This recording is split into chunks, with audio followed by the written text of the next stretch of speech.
Chris and Jeff back again. Baseball cards, they're only friends. Super short prints they collect. The rarest of cards, yeah, respect. Blabbing about slabbing. Every Thursday's a spot. Blabbing about slabbing. SSP cards that we've got.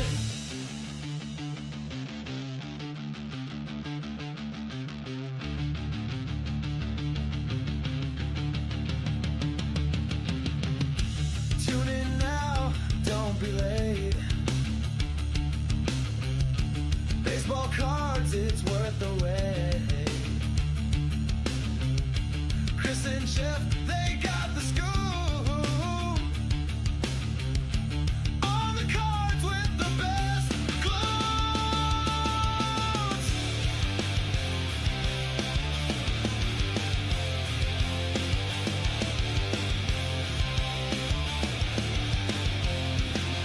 Chris follows the Braves through thick and thin. Jeff's with the Brewers, always in the win. Their love for the game shines on the screen. Collecting variations, they're a winning team. Blabbing about slabbing. Every Thursday's the spot. Blabbing about slabbing. SSP cards that we've got.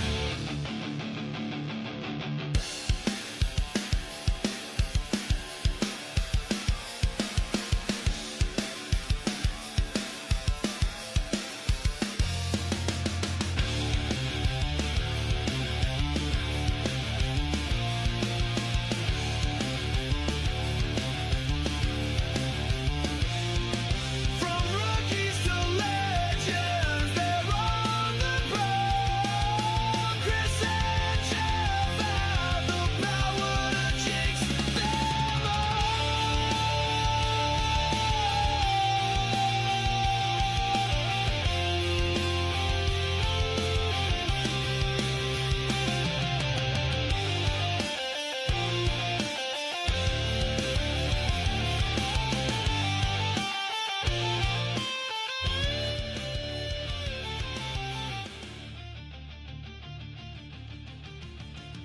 Nothing like a little 90s music to get you in the vibe to talk baseball cards, right, Chris?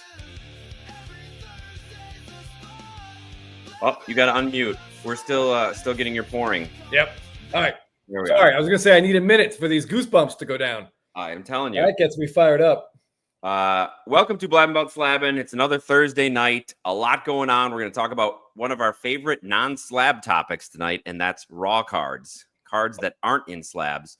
And we got a lot to go with on that, but Chris wants to talk about some hobby news first. Yeah. Give me 1 second. Hang on. Let me just make sure. Sorry, I was really focused on my my booze getting poured correctly. I don't have my jersey on. Somebody noticed my Stadium Club shirt. Oh, that's good enough. I mean, okay. So there's some fun stuff in the hobby this week, but one bit of news really jumped out for me personally, got me really excited. If you guys remember, what was it, like 2 months ago, we had Mike Mahan on. Yep. And we were talking about my volume is really low. We were talking about Topps Blacks, and I gave him a little bit of crap for that terrible Shohei Ohtani image variation, the Golden Mirror SSP that we got in Series 1, which you know was bad. It was really bad. It's really bad. I'll pull it up as a reminder so we can all suffer again. This is what it was. This card stinks. No getting around it. And I had some fun with Mike about it, and he admitted it was bad, but he said, don't worry. There's a better card coming in Series 2. Like, don't panic. Give him a chance to right a wrong. Yeah. And guys, they delivered. This came out on Twitter yesterday or the day before. They gave us a little preview. It does look like a hotel podium. They gave us a little preview of Series 2, and we got a first look at Shohei Ohtani's Series 2 Golden Mirror. And he wasn't lying. He wasn't lying. He I have no notes. This is fantastic. Holding the trophy, great shot. Yes. I showed my wife this card and she said, oh, that's right after he got blasted in the face, which was 100% accurate. I mean, he was getting like double champagne barrels right to the noggin. This card is amazing. I'm terrified, Jeff, what these first copies are going to go to when they hit eBay. Yeah. But one of the best parts about this card, which has so many great cards, is in the back right. We got Yamamoto, who already looks, about seven Budweisers in, is finishing off number 8. And God, this card just gets me excited, Jeff. This card gets me fired up. That would make for a great dual auto, Chris. Get Ohtani and Yamamoto signing that. I would love that. There's a jumbo of this. Yeah, we get them both with like silver ink over the trophy on the left. That would look incredible. Yes. Oh, yeah. The great card. Mike, Curator, right. I think you're right. I think these are going to hover around $1,000 or more for a while. They made up for that debacle with the podium. Yeah. Yeah. SFO says he's hoping Mookie's is similar. I haven't seen Mookie's yet, but yeah, fingers are crossed. I mean, this looks amazing. If you've picked up the Freeman, if you're a Dodger fan or just a Freeman fan, these two cards are going to look really good next to each other. Yeah. Hope if Mookie is, God help us, Jeff, if Mookie is just like smiling in the dugout again, they're going to have to make it up to us an update. Oh. Yeah. The beer chug behind the shoulder. I mean, yeah, you're right, Dave. They gotta find some way to sell Series 2. This rookie class is not exactly doing it for them. No, and I wanted to mention that if you guys looked at the checklist, if you did or didn't, there's no Christian Campbell base card. There's no who am I thinking of, Jeff? Who am I trying? There's no Cam Smith base card. There's no Matt Shaw base card. Those 3 guys are all SPs, which in this case is bad. Yeah, unfortunately, it's not great. Because they're not going to get parallels. So we're not going to get the black parallel. And if you remember last year, they did this as well with like Jackson Holiday, Wyatt Langford, I think Jackson Merrill, and I think Churio. I think all 4 of those guys had SPs in Series 2. Yeah. And the Holiday was great. I still love it. The fun face bat knob. Very, very cool card. But I just wanted to show you guys real quick in case someone gets excited about grabbing one of those Christian Campbell SPs. This is what the Wyatt Langfords are currently selling for. So a raw Wyatt Langford, it's a $10 card. Yeah. So don't go crazy on those. Yeah. These 3 cards, unless they do something absolutely incredible with those images, Jeff, like my hope would be Christian Campbell with the Green Monster mascot head, which is what they've been doing for home runs, but maybe they save that for his golden mirror, or they just don't use it at all. I don't know, but just be careful chasing those SPs if there's one of those guys you really like. Curator says, speaking of World Series celebrations, finally landed the Texas Rangers team card golden mirror. Awesome. PSA 9, pop 4, none higher. Congrats. That is a fantastic card. I think the entire roster is in that wide shot. I love that. I wish there's a shot like that for the Braves in 2022. I would be all over it. Yeah. But beggars can't be choosers. Nick, I do not have any Sal Frelick cards. Touching Base is asking, does the homeless A's having the leading rookie of the year ultimately kill his value? I mean, being in Oakland was enough of a value killer, right? So I don't really think that'll play a role in it.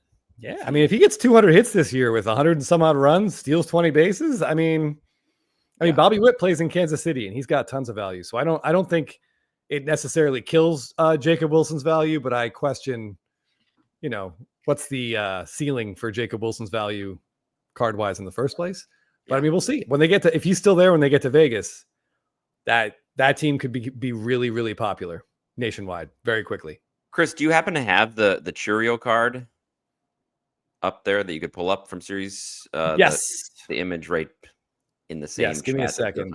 Yeah. Let me grab it. Yeah. Because we got a tease on the Churio as well. Yeah. Which is very cool. There it is.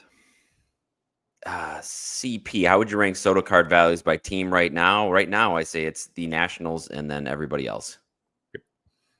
And it'll probably stay that way until he gets some big moments as a Met. Maybe really establishes himself as an all-timer with the Mets, and then he might get some value boost in there. Yeah. Yeah. That's cool. Yeah, that's great. This might be the first. This might be the first Gold Mirror SSP, Jeff, that features a cell phone that we actually like. Right. It's not just sitting on a chair in the locker room. I like that, the old-fashioned Bernie Brewer flag in the background too, Chris. If you see it, that was I didn't at first. The original logos Yeah. early 70s, the barrel chested. Yeah, I mean that's really cool. A gold cup with a celebration. I mean, that just lets you know that the team did really well his rookie year. Yeah. And that's cool. Yeah, AP8 hobbies. Yeah, He's I a mean, I haven't done the 20-year-old. match. Chasing Majors may have an estimated print run. I think the series ones were about 150. So M. Parsons going into ruining it by pointing out his T-Rex arm. Don't bring up dinosaurs. I'll start talking about the Jurassic Park trailer, and the rest of the show will be nothing but that. So Well, they can't swim. Gold Cup got me hooked. Yep, me too. All right, so it looks like we're gonna have a lot of us bidding against each other for these when they finally show up. yeah, we might need like a Discord or some group sheet so we can like call dibs on them when they come up. Like maybe Adam gets the first crack at the first one up for bids. Jeff gets the second. Something like that. We could draw straws. Yeah. Very true. Well played. I don't know Nicely Forbidden played. Donut. I would love to see this. We had talked about it earlier. If they were doing some sort of tribute, We'll see. I don't know. They've got a Fingers lot of crossed. great shots of Euchre actually in this celebration that Churio's part of here. Yeah, he should be in there somewhere, right? Some Getty images, so maybe they could use something like that. All right. I want to just Jay Skrilla, 1977. Yes, Tanner Bybee with probably the best start of his season today. And miraculously, Jeff, I still have him Was in on the your lineup, bench? so- No, I got him in there. I did have him in there. Congrats. This is a very good comment, Jake. World War II ending was celebrated less than current day wildcard wins. Spoken by a true Yankees fan. Yes, we don't all have the same level of success that Yankee fans are used to. Winning all those World Series when there were 8 teams in baseball. We don't have that, so some of us have to celebrate the little wins. Listen, Jeff and I, the three of us, by the way, Jake, Jeff, and I celebrated pulling a $600 baseball card out of boxes that we spent $700 on. So, I mean, that's true. I think these players are well within their rights to go nuts and celebrate any victory that they can. Yes. And by the way, yeah, we had a similar celebration for spending money, and they all made extra money and advanced in their career. So, yeah, I would celebrate. I past tense. I would have celebrated this hard, Jeff, just to have some beers with Bob Euchre. Yeah, I would be just as fired up as Churio is here. Canadians of the Hobby with a pretty cool pull here. I don't know if he's posted this to his IG, but that might be the one red rookie out of the Bowman release that really has value. Yeah. So what's your plan? Are you going to cash that in for the 100 big Fanatics cash bucks? Canadians of the Hobby when he wins? Oh man. Or when he wins that, then you can hold on and see how many MVPs he gets. Hey, we're going to talk about this, Joseph. This is a great question. When you guys buy raw cards, do you eventually get them graded or keep them as raw? That's something we're going to talk about tonight, and there's a little bit of both. Man. Sorry, I'm a little behind comments, and I'm chuckling. Joel Rodriguez, you got me with that one. It's good to see you more relaxed, but I did laugh at that. That was funny. Yeah, I think Chris is more excited than I am because for one day, I did not get an angry text about how bad Yelich is. Oh my God. If you guys saw the video that we recorded today, or we posted today about cards we picked up, Jeff bought a Yelich. That was cool. But I had to edit so much of my own profanity out of the video because just seeing his damn face made me so angry. Every week, mind you, I'm dumb enough to keep starting him, Jeff, but every week it's like 1 for 18, an empty 1 for 18, and then 1 for 20. Totally empty, an occasional steal, but that's it. And it's frustrating. But anyway, moving on. Okay. Hold on. Oh, I am way behind here. Yeah, Steven, this is one of the things we did want to talk about tonight. A little bit was just Juan Soto, because is this something or is this nothing? I don't know. Jeff, what do you think? I think a little bit of each, a little bit of both, I might say. Last year we got spoiled with a unusually hot start by Soto. Typically he's a slow starter, and this I think Chris actually played him, believe it or not. So I don't know. Maybe he's locked into my lineup. I couldn't take him out. The universe is going to end. Definitely. RIP Norm. Soto's off to a bad start. but that's to me just what it is. Another bad start, and a bad start for him is better than most players' good starts. Chris, Yeah, I'm not. This stuff his doesn't bother OPS me. plus is still over 130. Yeah, he doesn't run hard. He doesn't. He just doesn't do that stuff. He sometimes he's a jackass, but that's always who he's been. Yeah. So I'm not concerned. If you find people dumping his cards because they don't like where this is going, I don't know if you're able or willing to hold his stuff long term. I still think he's a great long term hold. Yeah. I mean, he very very well could drop over the course of the season, almost regardless of what he does, just because he's wearing a Mets uniform now. But I think in 5 years you'll be happy with any big Soto cards that you have. Yeah. I think he's still on pace to have a good season. Everybody's saying, well, he's not living up to the contract. Yeah, I mean it would be impossible to live up to that contract. But yeah, I feel like we got to give him a little bit longer of a leash. I think this is true. This might be a sore subject for Chris, but it does. That can happen. But speaking of which, Acuna will be back tomorrow night. He's a healthy scratch tonight. My man Jared Kelenic got the leadoff spot tonight. Yep. Yeah, I agree, Dave. I'm not worried about it. No. I think he's fine. I mean, Pete Alonso was hitting out of his mind at the beginning of the year, and everybody was saying, well, he should be the one getting the big bucks, all this, that, the other. He's been slowing down. Nobody in that lineup's really hitting. Lindor started to heat up, I guess. Yeah, I mean, Lindor wasn't Lindor like just god awful for the first like 5 or 6 weeks last year. I mean, it's a long season.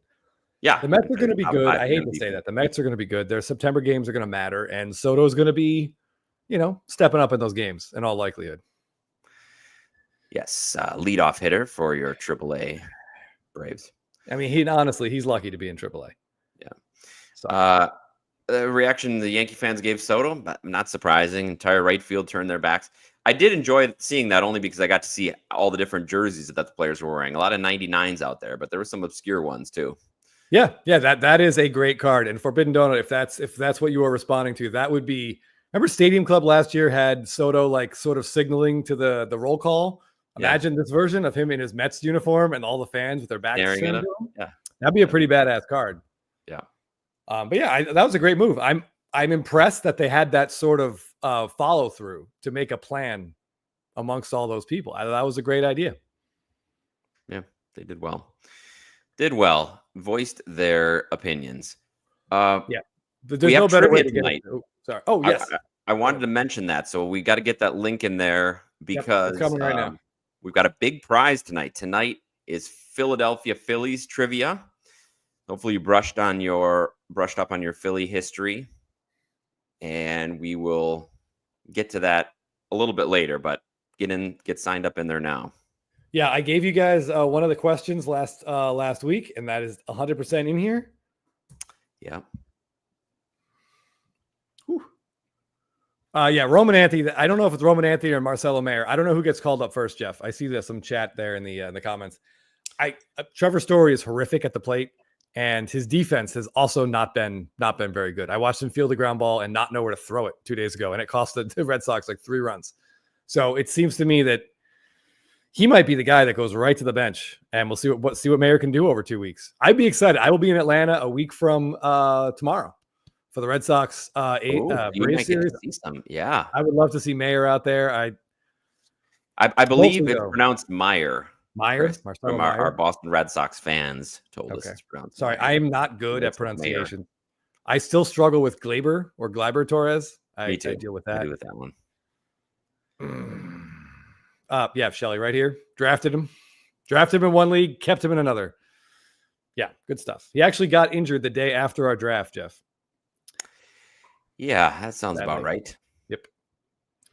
Yeah, really, really frustrated. It stinks for him, but it's just, you can just see. Yeah, I think Shelly said earlier in the comments that the Pirates really bungled the whole thing. Like, he should have already had the surgery. Why? I mean, yes, we're 2.5 months later now. Yeah. By the time he comes back, he'll come back, late 2026? We'll be lucky to get a 60-game season in 2027. And then Skeens is out the door probably in 2028. So it's we're not going to see a lot of those two guys together probably. Yeah, you're right. Hesavo Sox fans, maybe you can rip Meyer's debut patch off his jersey if you go on the field.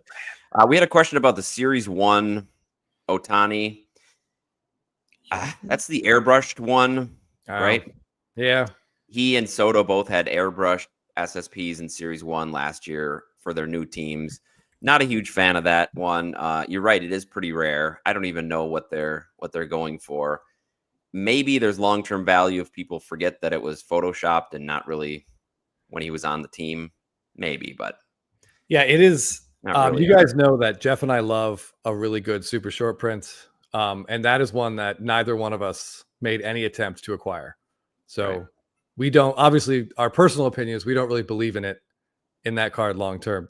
There is an SSP of him in his first year as a Dodger that I do love. And I would highly recommend it. I'm trying to find a picture of it. I know SFO Sox fan has one, and I'm scrolling his Instagram right now like a lunatic. He's got too many things to look at. Yeah, it's just too much. I get distracted. Here, I'll throw this up. This one, I think this is his best first year Dodger image variation. Absolutely. And I don't think it's close personally. Absolutely. Yeah, a great shot. They actually got it out in the season from the same season, which is awesome. Oh, from opening day, no less. Yes, from opening day. Yeah, that's the one that'll have staying power. Yeah, I worry about pronouncing their names or even knowing who the hell they are for 5 years. Yeah, once they establish themselves, yeah, you can't get too caught up in these prospects. Sometimes they don't spend all that much time. Yeah, and I also agree, Mr. Crowbar, with what Shelley says here. I would rather have the Series 2 black parallel of Otani, his first Dodger black parallel, versus that Photoshop Series 1 card. If there's similar prices, absolutely. Yeah. And we are also, by the way, yeah, we're also not fans. In Series 2, I think he's got an SSP. That's where he's got the podium SSP, the first of two that he had. We don't like that one either. So yeah, I would say this one, or like what Shelley said, the Series 2 black. Go for the flagship black. Yeah. Yep. Steve Jeltz shout out. Mookie, you did not miss trivia. It's still coming up, so get signed up in there. Our plan will be 7 o'clock Pacific time, 10 p.m. Eastern time. Yes, thanks, Shelley, for putting in there. Yeah, we'll try to do it right at then, because then after, I feel like we'll have more raw cards we want to like look at and talk about and dork out over, if you will. Well, Chris knows who has the cards. It doesn't matter, right? Yeah, it's all cataloged, you know. So like if SFO has a post about being in a car accident, I'm heading towards his house to see what I get my hands on while he's in traction. Yep. Yeah. Yeah, Mr. Crowbar, 100%. What's up, Jay Marble? Thanks for joining. Chris, let's talk about some raw cards. Yes, excellent idea. That's what we talked about wanting to talk about. Talking about So wanting to while talk we're doing about. that, I'm just going to watch the Braves lose to the Nationals again. I got that going on. So when I start muttering some profanity, What's the score of that game? the Nationals are winning 7-6. Oh, they took the lead. Okay. Yeah. Yep. That's good stuff. Really, yeah. Just good clutch pitching, good clutch hitting. Just all in all, some good stuff. So Jeff and I do have a suggestion for you. Raw dog. Oh, wait, Celeste thinks she's staying up to 10 p.m. now. Well, it'll be like 10:10. It'll be like 10 minutes of trivia. So a few minutes after that, actually. Yes, we'll make sure we do it right at 7. Right at 7. Yeah. Ooh, Sean Murphy with a base hit. So Jeff and I do have we are blabbing about slabbing. So we do like to slab our cards, but we also have some stuff that we just kept raw for various reasons. So, you know, it's always fun to look at this stuff. We probably look at the raw cards every bit as much as we do the non-raws, the slabs. Yeah, I feel like in thinking about this, I keep cards raw for pretty much like 3 reasons. All right, let's hear it. So the first reason is that I like what they came in. So for instance, I picked up my first Dynasty card recently, this Vladdy, and it comes already sealed in this one touch. Yep. And it's my only Dynasty card. I know there's a lot of Dynasty collectors, and from what I understand, the majority of them like to have their cards in the original one touch rather than graded. And that makes sense to me. It looks really good. It's easy to display. So I like to keep it like that. Similarly, my only Tops Now auto is this one of Acuna. Oh, look at that. Way back when. And it's also sealed in the Tops Now one touch. You can see his auto goes slightly off. Barely on there and slightly off. But so I love to keep them in some. If it looks good in what it comes in, I'd rather keep it like that. Chris, do you have any that are like that? I do actually. I'm just chuckling. I see Jesse Galvez says he has some raw Chris Taylor autos. If anyone's interested, and all right. Make sure you hit him up. Right. I don't have any dynasty cards. I have this like sort of chunky patch Devers out of 2018 Bowman Chrome. There's some really good patch autos in other sets that are so hard to pull you don't see them. Like Reverence in Tops and Bowman Chrome, usually has patch autos. I'm not sure what that's from. Maybe it's an all-star game. Maybe it's a Patriots Day. But I just thought this card always looked cool. And it sells for like under $200 all the time. It's just, on-card auto, really nice looking, but they're thick. So I have it in a thick one touch here. And it almost looks like that Judge that just sold. Yeah, it does. All-star jersey Judge. Was that like the year the Marlins had it or something? Or I do not know. But there's no explanation on the back about what it's from. It just says, hold on. I don't think it does. J1 Build says Futures Game. Yeah, it says it's not from any particular game, event, or blah, blah, blah. Yeah. So this is what we got here. It is what it is. It's kind of cool. I like to wonder. Futures Game would make sense, I guess. Yeah, Shelly said 2017 Futures Game jersey. Oh, there we go. Well, thanks for helping identify it. Yeah. I love our crack research blabbing team, Jeff. Yes, they have. But I think it looks great in a one touch. And we know PSA hates thick cards, and I don't think a BGS slab helps it in any way. So honestly, I just keep it locked right in here, and it's very happy. It doesn't complain. Yeah. So that's my first category. You have any more you want to show in that fit in that sort of category? I'm going to be totally honest with you, Jeff. I didn't really hear everything you said about your category because I was watching the Braves pop up a sacrifice bunt attempt and then reach on an error. So, all right, well, carry on. Hop to the second category if you want. I'll go to my second category, and that's cards that I know won't grade well. I love the cards. So in that category, I've got cards like this, which is one of my favorite Soto images and autos. It's got typical Stadium Club wear on the back. Probably would grade an 8. As we go through a lot of these cards, I think you guys will see quite a few Stadium Club cards on here because they don't grade well, and it doesn't matter. We just like them for the images. Yeah, so I'd rather have that. A couple other that fit. This was a recent pickup that I talked about. My Churio Rainbow Foil Auto. Yeah. Love this in a one touch. It would probably get an 8 also, which to me is just unnecessary. It looks great in the one touch, so I have it there. If you watched our most recent pickups video, here's a Churio Gold that I picked up recently, and it's really nice, and the centering is good, but there's still some issues on it, and it probably is going to just spend its life in a one touch because I don't plan on getting rid of it. God, I don't know how much more of this Brave season I can handle watching, Jeff. I mean, Matt Olson just pisses a double off the wall with one out. They score the tying run from second. And Austin Riley, who was only on base via error because that's the only way he's going to get on base, they sent him for who knows whatever reason, and he is just dead to rights at home plate. So instead of second and third, one out for Ozuna, where a fly ball puts us up, we got a runner at second and 2 outs. Yeah, that's some good coaching. Yeah, it's just bad. Yeah, that's just sorry, as you were. Continue. Here's a Giannis I've got that's out of 10. It's off center, left to right. So it's just staying in my one touch, which it sounds like a lot of people in the chat agree that they do this. LKS says, how do you feel about grading authentic for the protection in the slab and proving authenticity for selling in the future? I don't do it. Maybe I'd feel different if I had some vintage stuff, or if you're getting just the auto graded, perhaps. I don't hate that idea at all. And there's a very specific thing I've considered doing that for. Like Heritage Golds they're awesome cards, but like Jeff's Churio, there's just a combination of like the thickness, the half chrome, half paper. They tend to just get dinged up in packs. but they're numbered out of 5 and they look incredible. So I've got this Freeman run that I'm working on here. So I'll just show right here. 14, 15, 17, and 20. Yeah. And I have them all in 1-touches. And that was essentially the plan because I never thought any of them would be good enough to grade. But one of these actually looks like it could 9 or 10. So then we have a question. Do I want one in a slab and the rest in 1-touches? Probably not. My OCD would not handle that. But I was thinking like if one could grade really well, I could grade one and then do exactly that. Slab the rest authentic. So like who was it? LKS said, yeah, like they're all protected.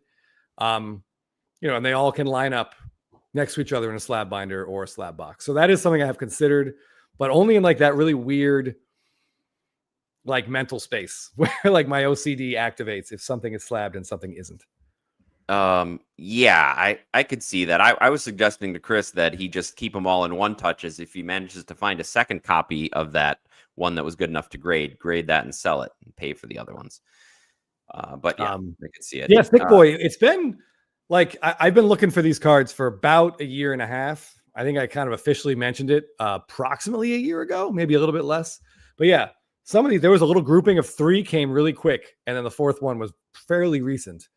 I have not seen any since. I do know a good buddy of mine on Instagram has a pair of the 2018, and so I need that one. But obviously, I got to come up with something he needs to trade him for it.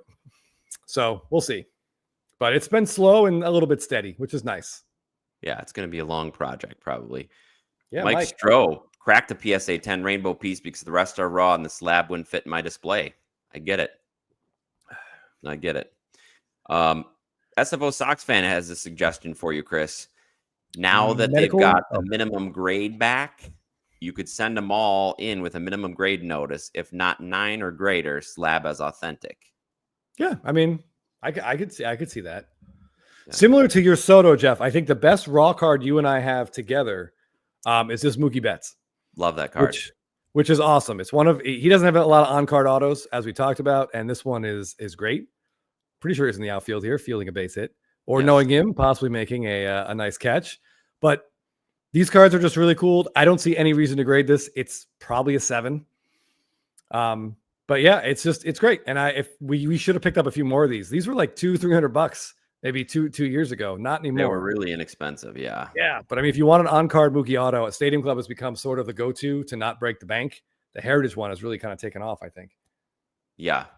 Yeah. I love that Mookie. And same thing. Eventually it'll find a nice home and a very clean 1-touch, and we'll just keep it there. Forbidden Donut says maybe he's playing second base. I mean, it's possible. I see some warning track back there, and that to me, that looks like center field at Fenway. Behind him? So. Yeah, that's the garage door. Yeah, so maybe he was playing center, or I guess he could be on a really long lens for that to be at second and get that. Not impossible. Outfield wall. Not impossible, though. You're right. Not impossible. Forbidden Donut says, with the blue Bowman Chrome auto price creeping upwards, have you two thought about potentially selling and trying for a 10? That auction is going on right now, isn't it, Chris? The auction of the PSA 10 Ohtani Blue Bowman Chrome. Yeah, is it? We could take a look at it. What site is it on? I don't even know. Fanatics Premier, I think. Fanatics Collect Premier, which maybe ends tonight. I don't know. Joseph Perali is here. Shelly, thank you. That's the trivia link is in the is in Shelly's text right there. Joseph here asks, are 1-touches the same size or different? They have different thicknesses. Yes. Yes, they're different. That helps. Right. So, for instance, not sure how well you'll be able to see, but these 1-touches are very different in thickness. Yeah, because of the card within them. Yep. So, yeah, you have to make sure you get some of various thicknesses depending on what kind of card you want in there. Yes. And I do want to give a shout out, G-Dubs Collect. Thank you. My wife and I watched Angels and Demons the other night in honor of the new Pope. Made sure to watch for you. Thank you. Yes. If you blink, you might miss me in there, but that was really great time. One thing I'll mention about that, working on that movie, it was like months and months of night shooting. And there was a scene where we have to break through the door in the fake Vatican building that they built, except they were real heavy doors. So these doors were just solid oak, and they made us hit our shoulders and break through them. And after like 10 takes, the director's like, no, we need to look real. You really got to go through there. And so I have a picture somewhere. I got to find it. But the day after, I had black and blue bruises all the way up and down my arm from trying to get through that. And we got to get through that door and then pull out our pistol, fire some blanks. It was pretty intense, Chris. This was not a small budget. You would think Ron Howard could have gotten you guys like a thinner door, or maybe some of those like hidden shoulder pads to put under. But we just, that was tough. In the comments, yes. Michael Harris, it's amazing. If you look at his baseball reference page, as of yesterday, I don't know about today, but his WAR for the season was -0.2. So under negative. He was a negative WAR despite the defense that we got, and including that amazing catch. He just ran a ball down in the gap right there. So that's how bad his offense has been, that it's pulling that defense down. Ay. Hopefully he turns it on. This is a tough one, Bucks Collector. Any way to clean scratched up one touches? There's some people that swear by using like car polish for it, like the plastic kind that you can clean plastic with. And some people use them on slabs too. I haven't had a lot of success with them. So I don't know. I don't put a lot of cards in one touches, but the ones I do, I try to just get new one touches for. So that'd be my suggestion. I know. Yeah, hold on. I think the same. Whoops, wrong one. Thank you, Thorsten. Very excited for tomorrow night. Just curious what Brave will ruin the entire experience for me. There are some. So one of my favorite one touches. We got this Acuna auto, which by the way, I love this card. Yep. 2018. I think this is the Series 2, 1983 auto. And if you can tell, the sort of the spot for the card's wider. So this is made for a one touch. Gee, Michael Harris, just unbelievable inning. To put a penny sleeve inside the one touch is what I'm trying to say. So I think for like, depending on how you want your presentation, for a card like this that's paper, so it's not really going to shine, this is probably the best visual and safety option that we have. For a refractor, like the penny sleeve will kind of dampen the shine you're going to get, but I think for safety, this is probably the best. And these can be expensive, so be aware. Yeah, it depends how much you want to move them. Like, are you planning on taking them to shows? Are you planning on traveling around with them? Then you want as much protection as you can get in there, because sometimes if you can hear, there's a tiny bit of room. So if you're on an airplane or something where there's pretty violent shaking, perhaps. Yeah, they will bounce around a little bit. Yeah. This one, for example, this card tends to spend evenings under my pillow. And I am a bit of a violent sleeper, so I do like the extra layer of protection the penny sleeve provides. Yes. By the way, look how happy Acuna looks running the bases here. I might not sleep tonight, Jeff. It's going to be. I'm excited for tomorrow. Yeah, it's going to be one other type of. Do you want to talk about the third kind? Yes. But this is a great idea. I put one touches in team bags. That helps keep the scratches away. It does. For instance, they also make very specific sized bags for these. So like my Acuna that I have, this is in a very specific bag. Oh. I don't know if you can even see it, but that is a tight fitting bag right there. Yes. They're called Perfect Fit sleeves, and you can get them to fit PSA slabs or one touches, but that protects it and you can hardly even notice. That's like the Dustin May pants of team bags right there. Just painted right on there. Mm-hmm. Yeah. Yes. So the third category are cards that I just, for whatever reason, prefer to have them out of the slab. So, for instance, this Mike Trout was one of the first cards I got in a break when I got back in the hobby, and it's a 1985 design. It's a 1-of-1 game used patch. And I just like the way it looks. I don't want it slabbed. It's a 1-of-1. I don't need it slabbed. I'm not planning on selling it. So I just have it in a thicker top loader and then the fitting bag over it. So I just like it better the way it looks like this. I may put it in a one touch someday, but I'm not planning on slabbing it. Another example is the oldest card I have, which is this Edgar Allan Poe that I got from our friend Scotty B from 1888. And this isn't even really a card. It's actually a tiny booklet.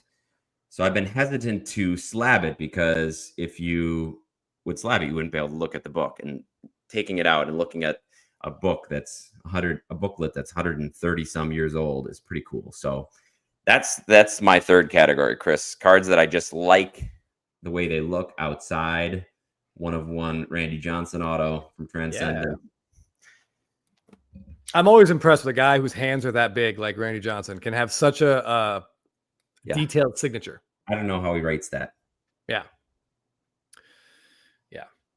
Yeah, I think one of our, I'm not sure which category. I'll show a couple cards, Jeff, and you decide which category they're going to fall into.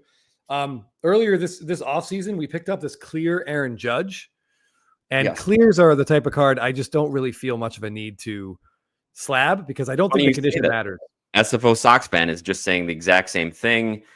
Acetate cards, I don't like them slabbed as it dulls them a bunch. It dulls them a ton. Look, you can see Chris right through that Judge. You see right through it. One touch is for those as long as they're not valuable. Yes, this is going to find its home in a one touch and stay there. Yeah, man, it's just cool. Like we said, there's 10 of these. They're numbered out of 10. So I mean, I don't really think condition is too terribly important. That's the back. Just those are just really cool. Thick boy. I don't take it out often and look at the booklet, but I did when I posted it on Instagram. I did show a couple pages of it. It gives a little history of his life. Now it was made in 1888, so it was only about 23, 24 years after he died. So it's pretty recent history for him. CP, I chuckled at this. It doesn't really fit, right? It takes too many syllables. Did Ozzy beat this out? I can't. Thick boy says, too bad his glutes aren't on the back of the clear. Yeah, you can't see the Judge glutes. This is tough. I'm with you here, Shelly. I can't handle high-end raw cards. Someone handed me a True Gold Cheerio first auto and told me to look at it out of the sleeve. I was terrified. Yeah, when it's somebody else's high-end raw card, it's very, very tense. Yep. I did want to mention there's sort of a subcategory to some cards that Jeff and I have raw. And that category is cards that were slabbed that we accidentally damaged cracking out of the slab. So it sort of fits into one of those categories, but I feel like it also deserves a footnote.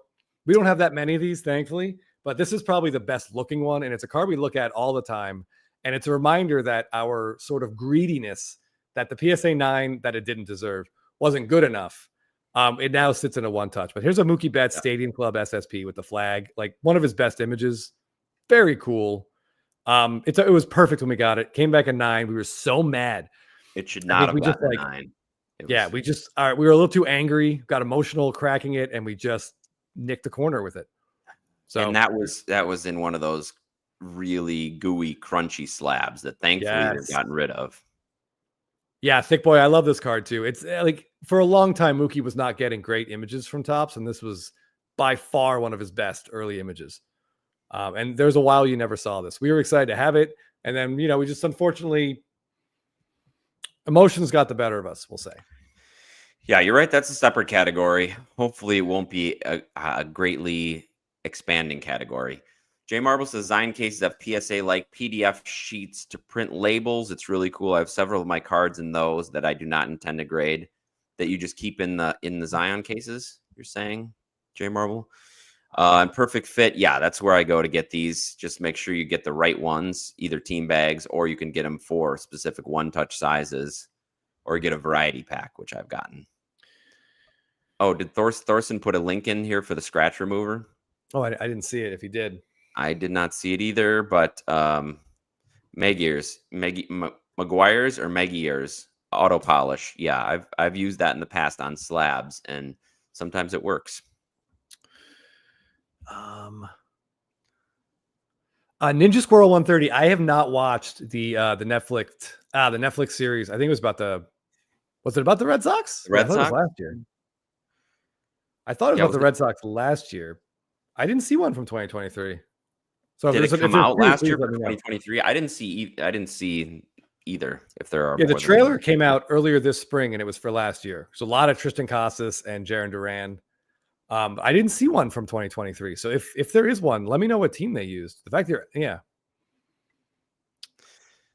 binders for top loaders are also a cool way to store cards and show them off. Yeah, Chris and I have dipped into the slab binders, but not the top loader binders. That seems like something I would have loved before.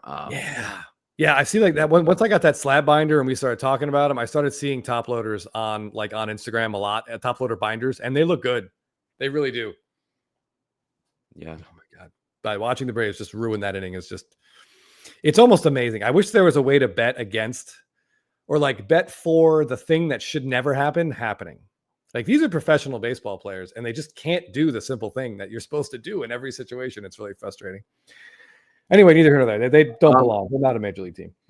Thorson, I don't think it's not letting you put a link in. So there was no link. We couldn't see the link directly above that comment last time. So maybe you guys can't put links in here. That could be interesting. So Jeremy says he likes it's called a Rayval top loader binder. Wow. He's got 2 500 ones. I imagine they are a pain to lug around. I lugged a slab binder around the Burbank show, and Jeff can tell you it felt like nothing for about an hour and a half, and then all of a sudden, yeah, my back and shoulders were feeling it. 500. That's a lot of cards.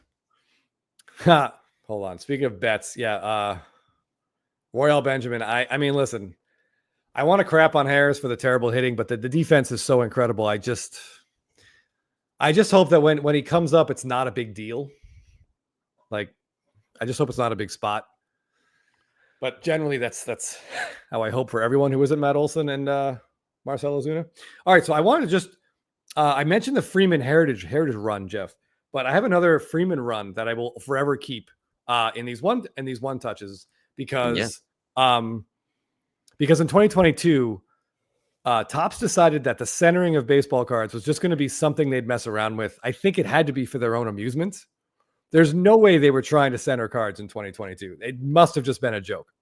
But so we have this cool, this Topps Chrome image variation with these gosh darn speckles of Freeman holding the World Series trophy. And because of his agents and because Anthopoulos didn't call him directly, this is the only card we have of Freddie Freeman holding his Braves World Series championship trophy. So this is the gold, and you can tell the centering is bad. This is the orange, and the centering is even worse. But, and the speckles do refract. I have to say, it's not terrible, but it's not good. And I was fortunate enough to be able to track down one of the reds, one of the 5 reds. I don't have the super. I don't think I've ever seen the super, Jeff. So if anyone ever stumbles across the superfractor of this card, please shoot me a message or I don't know, put the seller in touch with me. I would love to see if we could work something out. JB Cards asks or is wondering why we hate on the speckles so much. Well, Chris doesn't hate him that much now that he has I do hate him. A run of them. I feel like they are symbolic, Jeff, of like a production explosion, They were sort of the first additional. Maybe the waves came first, right? And now we have the speckles. Now we have lavas. Now we have rays. Now we have ray waves. And I think there's like an aqua ray wave lava, which is preposterous because neither rays, wave. I guess waves can be aqua if we're talking about the ocean. But there's just way too many parallels and way too many cards. And speckles to me are just they were designed kind of symbolic of the the ruining of the classic color scheme. Yes. Thank you, Jeff. Jeff is better with words as I watch the Braves get walked off there. I wanted to just try to find if I could find it. Is that it? No. While you're looking for it, Chris, I will say one other thing is I have kind of a nice collection of sketch cards and art cards. And I prefer them not to be slabbed either. Here's a couple of them because I just like looking at them. Like here's a pretty sweet Mandalorian. Snoke. Alien. Chris will like this one. Is it a Hobbit? Oh. All right, I do like that one. My favorites I've ever gotten is this sweet ass Voltron. The Voltron one is really cool. As someone who had Voltron growing up, there's no reason to get those slabbed. Oh, and this, Chris, I recently picked this up. I had a Topps Lucasfilm artist do a card of Lieutenant Novitz, which was the character I played in Bad Batch. Nice. And there he is. So so for my sketch cards and art cards, I prefer to keep them unslabbed as well. Hold on, let me grab this. Where is it? Let me find it. I have Yes, exactly. Thundercats. Oh, Thundercats. Yeah. Oh, I have Speckles exactly. are like if Boz Luhrmann started making cards. Steve Clifton Wow, says. that's a deep dive, Steve Clifton, and I'm with you. I totally get it. It's like the Moulin Rouge of baseball cards. I have one superfractor in my collection. It's this Freddie Freeman, and this Yeah. also stays in a one touch. It could gem, it could 9. Who knows? There could be something on here we don't see, but I just feel like it speaks for itself. So I have it right here. I kind of put together the chrome rainbow of this image because it's so cool, and I like having them all together in their one touches. I love this card. Look how fired up he is. So a couple comments. Thank you, M. Parsons. Yeah, I have a card, but only because I had it made. So I'm still trying to get Tops to make a card of my character. Thank you, SFO Sox fan. Why are people confused thinking that flagship blacks aren't numbered out of 10? X Mendoas, I saw you posting this before. Some people were confused. I mean, until this year, there was no thought of having any black card in flagship out of 10. So there shouldn't be a lot of mass confusion. Well, here's the confusion, Jeff. In series 1, they were like black foils, black hollow foils, black diamante foils, all numbered out of 10. Now we're getting the traditional, we're going to go ahead and call it the real flagship blacks are coming back in series 2. There'll be 350 cards from series 1 are all going to get the treatment. 350 cards from series 2, all going to get the treatment, and this will continue forever. So they're back, and these are the flagship blacks that matter. Right, and I'm just not sure who these 30 vendors are that only thought blacks were out of 10 in flagship at the show. We're confused to see it out of 70 and had no interest. I mean, really I can't wrap my head around that level of cluelessness from someone who makes their living in this hobby. Like, that is remarkable. It's hard to fathom, but I mean, maybe you're able to, if they have no interest in the cards, if they have them, try to get them for very little money. Exactly. That's just really, really weird. I don't get it. I don't get that at all. That makes no sense. I mean, the black parallels have been and always will be like the most desirable flagship non-autos. Yes. Like the Trout 2011 update, the Ohtani 2018 Series 2, like those are their best non-auto cards. Yeah, so chasing cardboard tigers from now on in all products, Fanatics, whatever the sport, wants to make black foils and refractors out of 10. But they're going to continue the black paper flagship that goes up in number 1 each year. They're going to keep that in flagship series 2 and put the ones in flagship series 1, as Chris said. So on to infinity, that will keep happening. But these foils and refractors will remain out of 10. Yeah, here. Let's use a visual because I feel like there might be some confusion in the chat there. So let's take a minute. So starting in 2003, Topps introduced this paper parallel called the black. Yes. And in 2003, they were numbered out of 51. It was to represent, or 52, sorry. Numbered out of 52 to represent the 52nd year of Topps being in existence. Correct. So in 2004, they're numbered out of 53. 2005, they're numbered out of 54, and so on. These are the most sought after flagship paper parallels that Topps makes. Here's an Ichiro from 2003 that our buddy Ephus Pitch posted. And you look at this and say, it's an excellent mint 6. I bet this is not worth anything. This card would probably net near $1,000 if it was listed today, because these cards are really, really hard to find and they are incredibly desirable. Yeah. Exactly. So, with the exception of one set in the last now 23 years, which is series 1 of 2025, you will find these parallels. And that's what they'll be back next for series 2, and they will continue on. So that's what you want to look for. And if you're dealing with people who haven't heard of them, like Chris said, maybe you can get some for cheap then. Yeah, I did see. Oh, ATL Jeff Black. I mean, that's the thing is that's a one-off. Yeah, that is a one-off. I probably would outsell the black, but like it's only for 1 year. Yes, it's a one-off thing. It's a great parallel, but it doesn't have the same incredible historical gravitas as you're going to get with the black. Yeah, Jeff, I did think of another sort of subgenre of cards that we keep raw that I wanted to share. So this is one of my favorite Mookie. We talk about another Mookie Betts card. Here's his 2019 Topps opening day rally time. Yeah. Maybe technically an insert, but we consider this an SSP. It has the flagship design, and you can see he's celebrating the World Series win in 2018.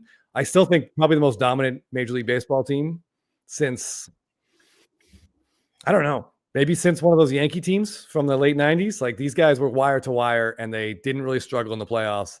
It took the Dodgers 18 innings to beat them once.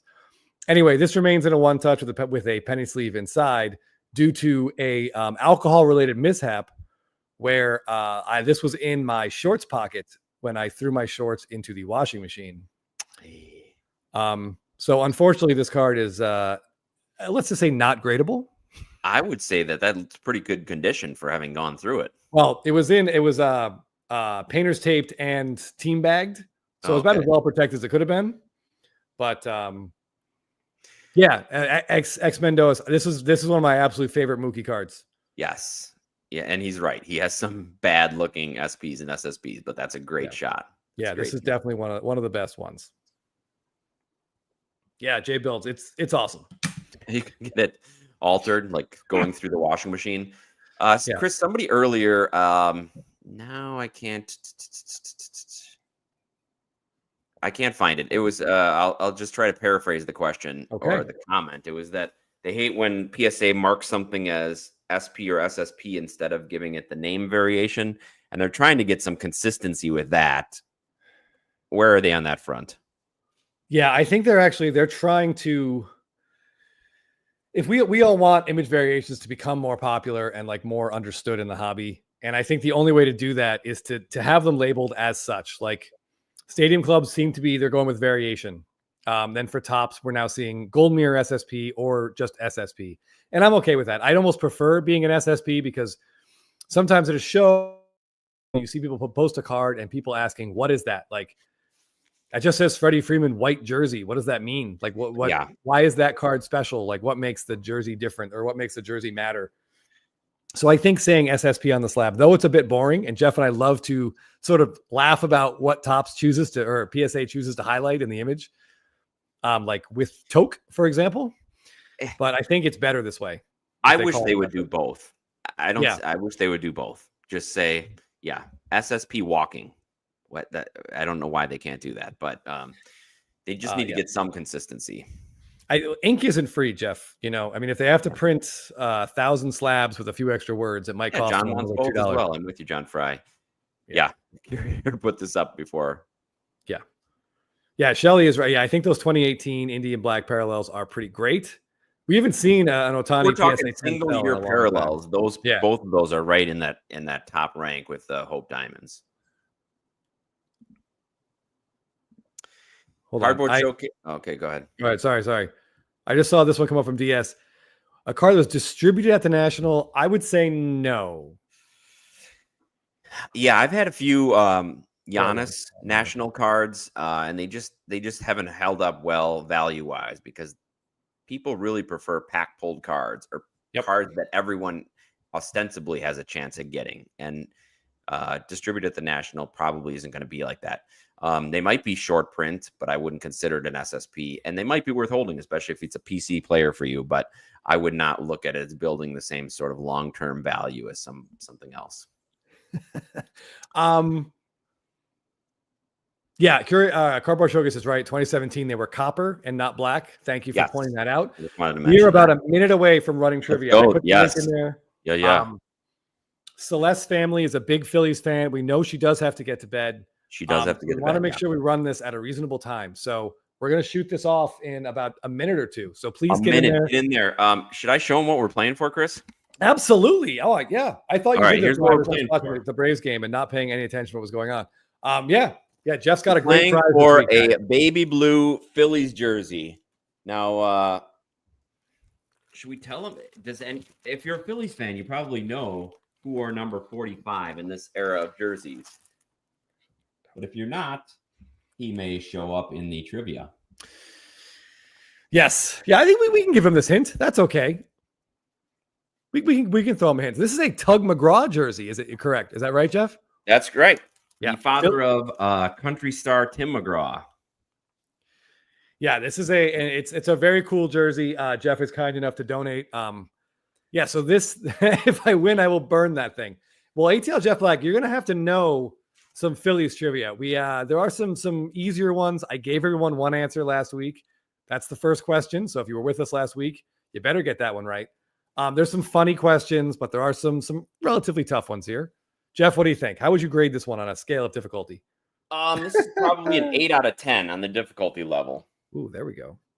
So, yeah, somebody, I think it was SFO Sox fan, made a joke that I had ordered a Pedro Martinez jersey, which was true, and they sent a Tug McGraw jersey years ago. And Chris, look at this little feature. This is very nostalgic. It's actually a zipper. Can you see that? Oh my gosh. I thought you were going to say there's like a cigarette burn in it or something, but yeah, the zipper, I see that. Not quite. But so there it is. There's the prize for tonight.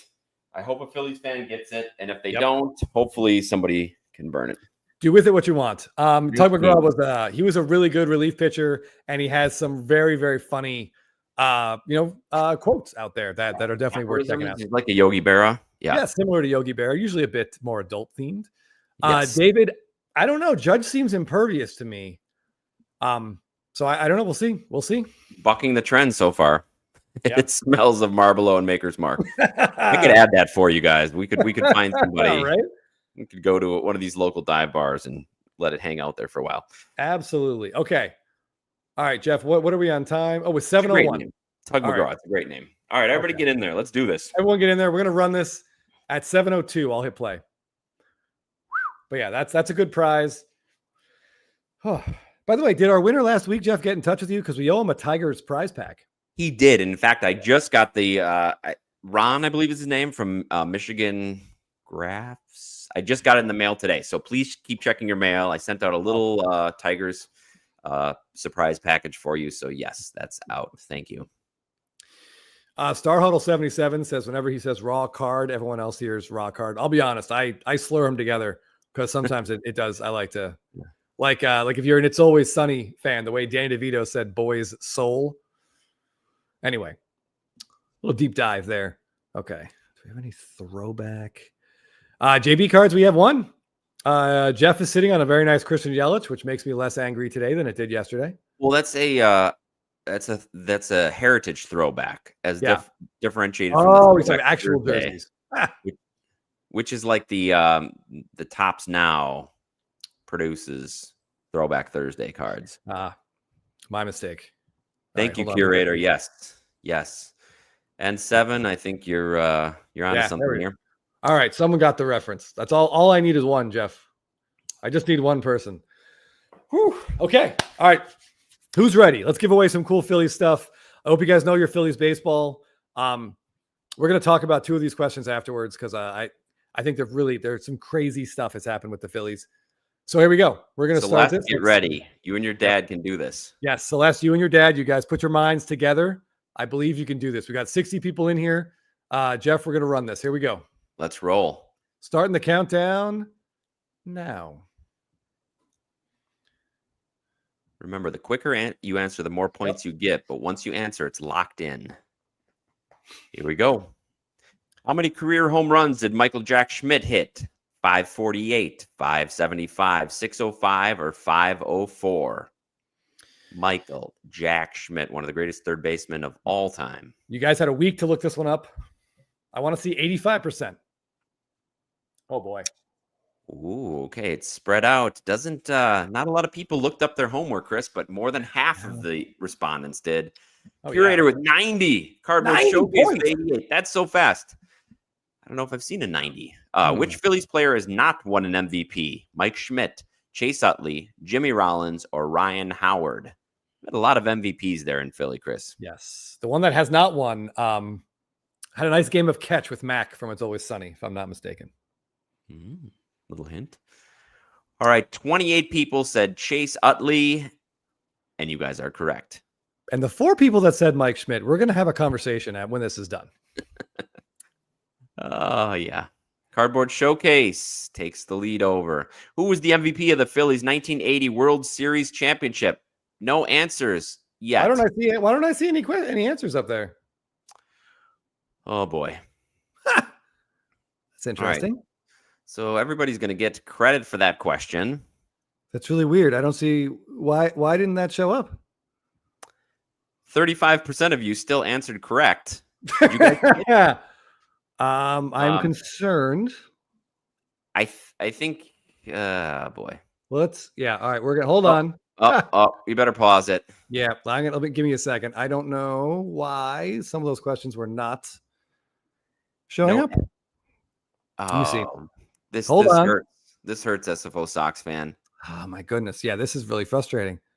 M. Newbert says it's still working. It's not working on this end. I can't see the added options. Wait, so they can see it and we can't? Yes, correct. Okay, hold on. Let me just X out of this. Yeah, John, this will have to get an asterisk. You're right. Oh, sorry, Jen. This kid is never going to bed. No, we're gonna keep her up all night. Wait, so you guys could see those questions? It's working on the player's end. Everybody says it's working on the player's end. So okay. I guess all right, then let's just roll with it. I can. All right. I can actually pull. All right, I'm gonna hit play. Okay, everybody, get ready. Get ready. We can't see it, but just keep going. Just keep going. Okay. Let me know when it starts, Jeff, and I can read the questions. I can go behind the scenes. We're not on because you took it off. Oh, shoot. Damn it. Philly's letting us down just like the postseason. Yeah, I don't know why it's doing. Oh, wait, we're back, Jeff. Sorry. We're back. It started. Who did the Phillies defeat to win the 2008 World Series? The Boston Red Sox, the Houston Astros, the New York Yankees, or the Tampa Bay Rays? Full disclosure, I could not remember that one. Oh, the Tampa Bay Rays. Brad Lidge struck out Eric Hinsky. Come on, Jeff. All right. Well, hopefully this was working for you guys. I see it looks like everyone's getting points. Yes. M. Newbert, Michigan Cards and Graphs. Hey, back for a repeat title. On June 19th, 1991, Tom Glavine was ejected for throwing at which Phillies hitter? Von Hayes, Mike Schmidt, Dale Murphy, or Scott Rowland? Legends. Just a fantastic moment for both franchises.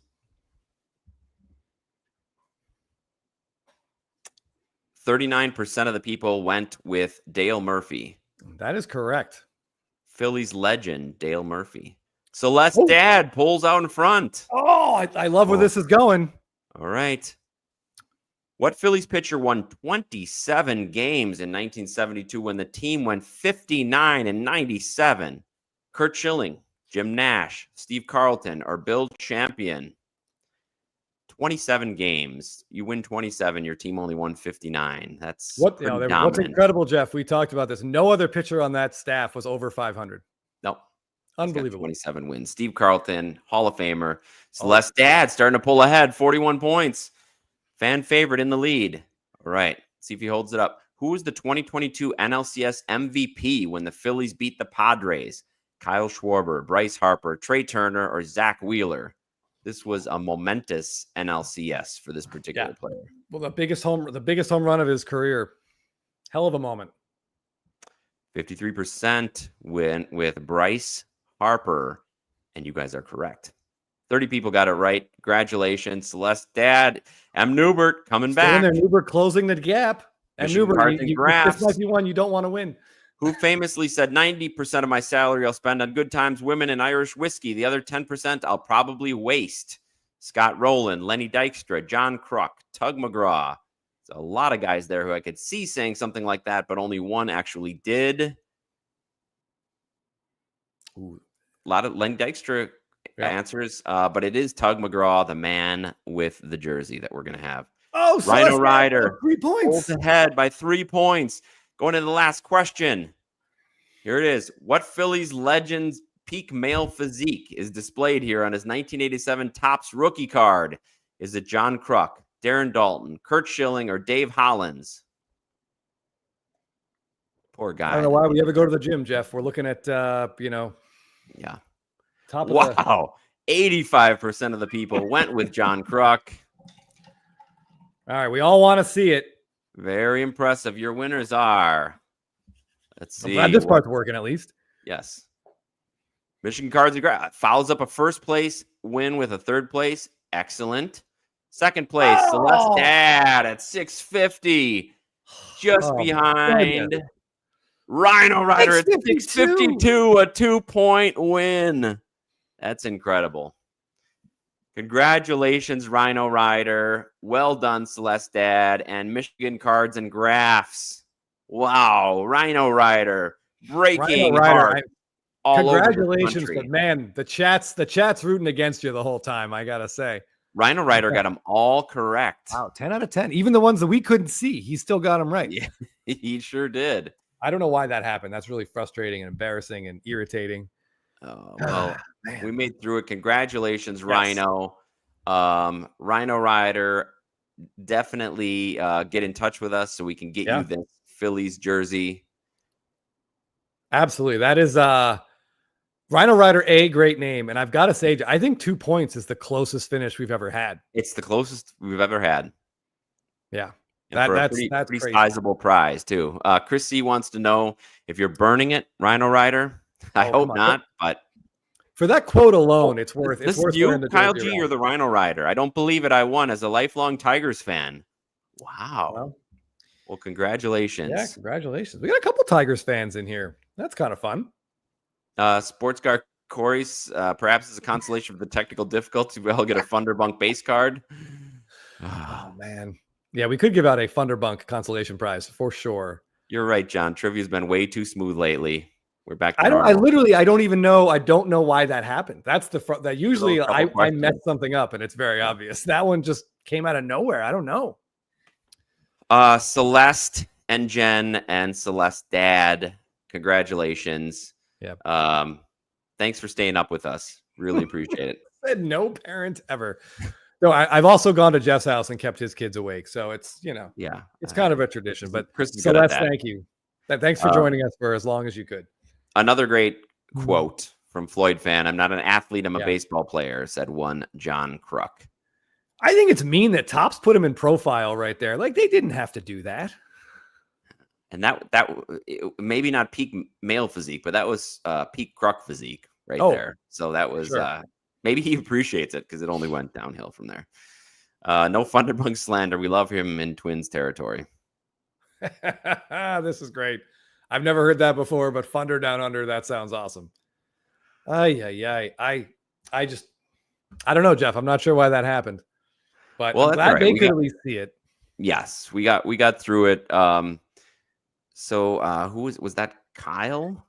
Is that Kyle that won?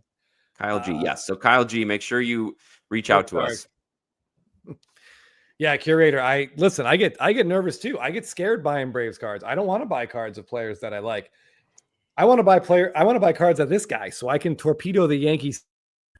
But here's one of my absolute favorite Aaron Judge cards, and similar to other Stadium Club cards we have, it's not quite crisp enough to auto or to grade, but damned if it doesn't look fantastic in a one touch.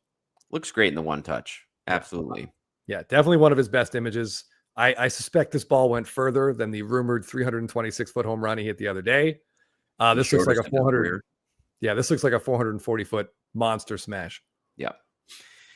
This is a great story here. Thorson says Funderburk was able to get his debut patch, talked to his mom at the stadium. She got it for him.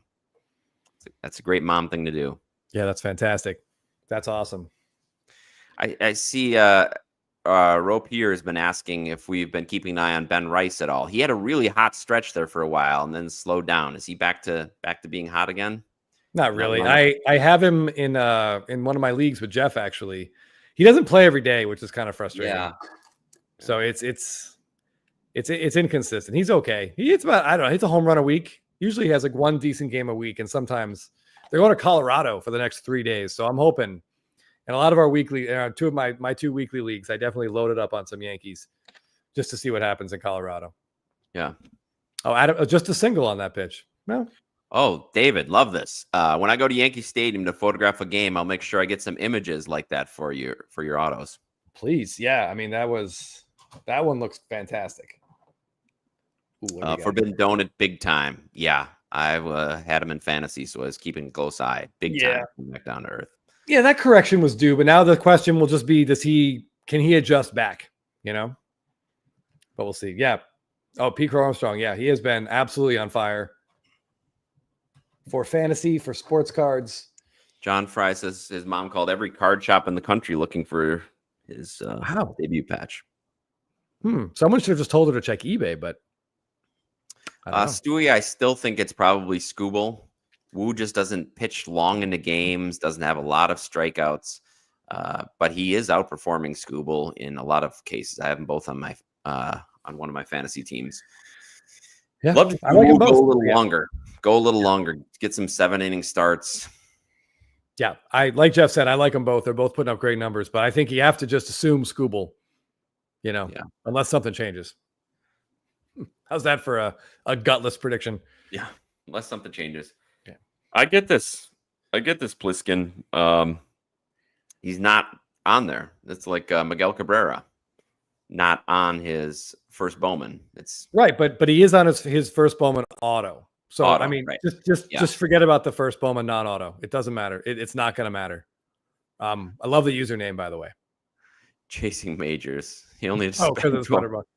Oh, I bet that card went for like. I bet you that cost her a few $100. I bet it did because it's just cool, even though he's not great. Yeah, it's really cool. I loved these autos that you posted. I wish I could have been at that show. Especially that Churio. You got that Churio black and white autoed and in the golden paint pen, and it looks awesome. So yeah, anybody, if you want to see a great in-person Churio auto, check out Adam's Instagram page. It's really cool. Yeah, but I'll save you the trouble. Still worth checking out, but I'll go ahead and pull it up. DeGrom.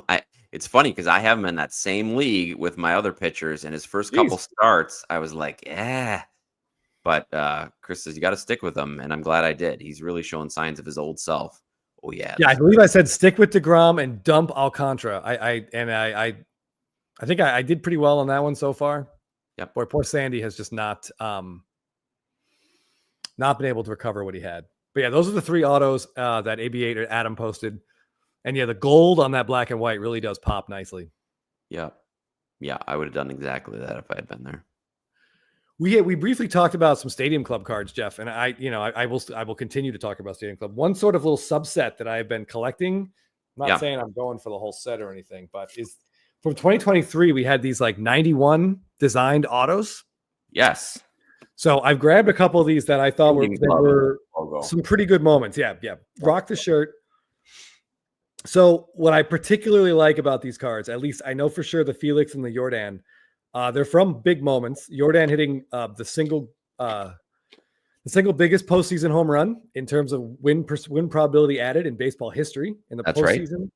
And Felix's last start of his career at home in Seattle. There are only 25 autos of both of these images, and they're just on the 91 design. So I love these cards. There's a Harper too that's awesome. And Guerrero just hit a walk-off. I want to say it was against the Orioles, but I'm not 100% sure on that one. But I love these orange cards. In the background, so I wouldn't be surprised. Some orange fans in the background of that, Vladdy. Oh, it's hard to tell with all the water. That's the Jordan, sorry. Yeah, the Jordan definitely. They're in Houston. A lot of orange, and there's orange these K things for Felix as well. I love that little 91 subset. There's a couple other great images in there. I'm still trying to find, but the number to 25 or 10 apparently some of them. So they don't pop up very often. Yeah, and there's a certain thing about thinking like if you're going to allocate a specific amount of money to that set or completing that run, or do you want it to go to grading those, or do you want to put it towards another auto that would fit in with that run? So in that case, I wouldn't think that it'd be worth grading everything. No, especially we know with Stadium Club, like the paper autos that so many people touch them. Ooh. Stewie, I mean, it's so hard to know in 5 years, much less 50 years, but the last couple months, Chris and I have been saying really the only cards anybody should buy are Judge and Ohtani. Yeah, it stinks. I got into this on a spitball in a little bit where I said I don't think Trout cards are going to hold value long term, and Scotty and I think it was Teapot. Scotty was just like, up very much against me on that one, but I stand by it. I hate to say it, I love Trout. He was a fantastic player, but I don't think anyone's going to. I'll just say it. I don't think anyone's going to care about him 20, 30 years from now. I don't think his career is going to matter. Yeah, I'm I think a sorry to lot say of it that. has to do with timing and numbers. He was great. He had huge WAR seasons, 3 MVPs, but it was before the hobby boom, before a lot of people got back into cards, and he doesn't have all those big numbers that people love to see, especially looking back in the past. So Yeah. I'm a little less bearish on Trout than Chris, but compared to some of these other guys, it makes no sense. I mean, then you've got a tier below Judge and Ohtani, where we think guys like maybe Mookie Betts, Freddie Freeman might land. People with big moments, who've had long careers, done really well, engage with the fans, have a big fan base. But it's all a crapshoot. Yeah, you just don't know what's going to happen on the field or off the field moving forward. But I think there's an argument to be made. Yes. Yeah. He'll definitely be remembered for the Hall of Fame. He's easily a first ballot Hall of Famer. Absolutely. Sure. And the Hall of Fame collectors will remember him. Yes. Or they'll at least buy his card one time and put it in a box with the other ones. Yeah. Right next to their Scott Rowlands and Harold Baines and he's not Billy going to get Wagner. the 500 home runs, sadly. No, that ain't going to happen. Love this play. I'm with you on this. Sealed wax holding value, especially if Soto and Acuna can hold some sort of place going forward. It's tough to. So Chris C says, I'm not sure if he begs to differ with us. They'll care about Ruth Jordan. Yeah, the goats. Yeah, we were specifically talking about people playing now. Yes, I believe that's true. Yes, you look at the GOATs from their sports. A guy like Gretzky, great. Yep. Yeah. Stuff like yeah. Ruth, Jordan, Gretzky, their demand isn't going to go anywhere. It's all a crapshoot. Other than the Judge card you wanted me to buy. Yes, we said Judge and Ohtani. Yeah, we pushed. I did try to get my wife to get into the hobby, and I strongly encouraged her to split a big Aaron Judge card with Jeff. But like a smart game show contestant, she took the money. Yep, not what was behind door number 1. Paper and Chrome disagrees on the tout. 3-time MVP, rare club, yes, by far the best player of 2010s. Mm-hmm. Yeah, combined with the most iconic modern rookie card after 89 Griffey. His rookies will hold value, not that many of them. Okay. I mean, that Griffey's super iconic, but if you've got $50, you can buy one. They've been dropping so substantially. It makes it hard to see what'll change that trajectory. And I've got a really nice Trout card. I've got his finest auto, but I could also get it a lot cheaper now than when I paid for it. Paper and Chrome, I totally get it. I'm going out on a bit of a limb here, and this is definitely something that I know people are going to push back on me for, and that's totally fine. But I'm a big believer in like moments mattering. Like when we think of certain players, like I think of the 90s, I think of Griffey, and I think of Griffey sliding into home to beat the Yankees in 95. I mean, I will remember that forever. I will remember, I think of Hank Aaron, I think of him hitting 715, like one of the most iconic baseball moments like of all time. Around the field. Yeah. Yeah, incredible. We've all seen that 100 times. He's 715. There's a new home run champion of all time. And the 755 and the longevity that he had, the 24 All-Star games. There's just a lot to it. Evan, this is an interesting conversation we've also had. What happens if a full season is lost, which is very possible, maybe even probable, and that causes Judge not to get to 500 homers? I don't think it matters as much for Judge because he's had such dominant seasons those are his moments. He's got a number already. He's got 62. He's got a number already. So I think Judge is fine. Jeff and my biggest concern was that he'd never play a full season again once he turns like 30, 31, because he couldn't do it in his 20s. And now suddenly he's able to do it in his 30s. So we were completely wrong. Which is like the opposite of Trout. Trout hasn't played more than 140 games since 2016. Almost a full decade that he hasn't even played more than 140 games. So it's impossible with him not being on the field for any sort of new generation of fans to get to know him. And he hasn't played in an All-Star game, Chris, since 2018 or 2019, even though he's been elected to him. He had an incredible run. And this is sort of what I think about. Like, what's the Trout moment? Like, what do we say? Picture Mike Trout. Picture a moment for Mike Trout in your head. And I struggle with it. He made an incredible catch Steve against has Baltimore. the right moment. This is sadly true. That was a huge moment. Yeah. JB Card says his whole 2010s was the moment. I'm there with you, but he's got to.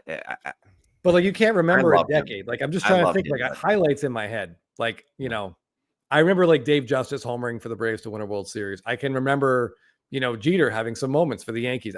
But I can't replay in my mind a particular moment for Trout, other than well, actually, sadly, I won. The first one that comes to my head, Jeff, and I hate to say this, outside of him striking out, was him running from first to third at a leisurely pace on I think it was a fly out and tearing his calf and missing Tearing his three. calf on the yes. I watched that replay 50 times trying to see What why happened. that How could happened. a professional athlete in peak physical condition have this happen? I mean, he's made some wall climbing grabs. Thomas 99 makes a good point here. Yeah, I can see that. Card is iconic, and I think people will care about that more than his career. That's true. But it will always be available, just like the Griffey upper deck. Like, Yeah. there's like thousands of PSA 10s now. M Newbert 57, I saw your question. Shoot me a message on Instagram. Because yeah, I'll be at those games too. Maybe we could grab a beer or something before or after a game. Shoot me a message and we could talk about seats. It's going to be expensive that weekend because it's the Red Sox and they don't come to Atlanta very often. So I would say up, somewhere up. Check that upper deck for a good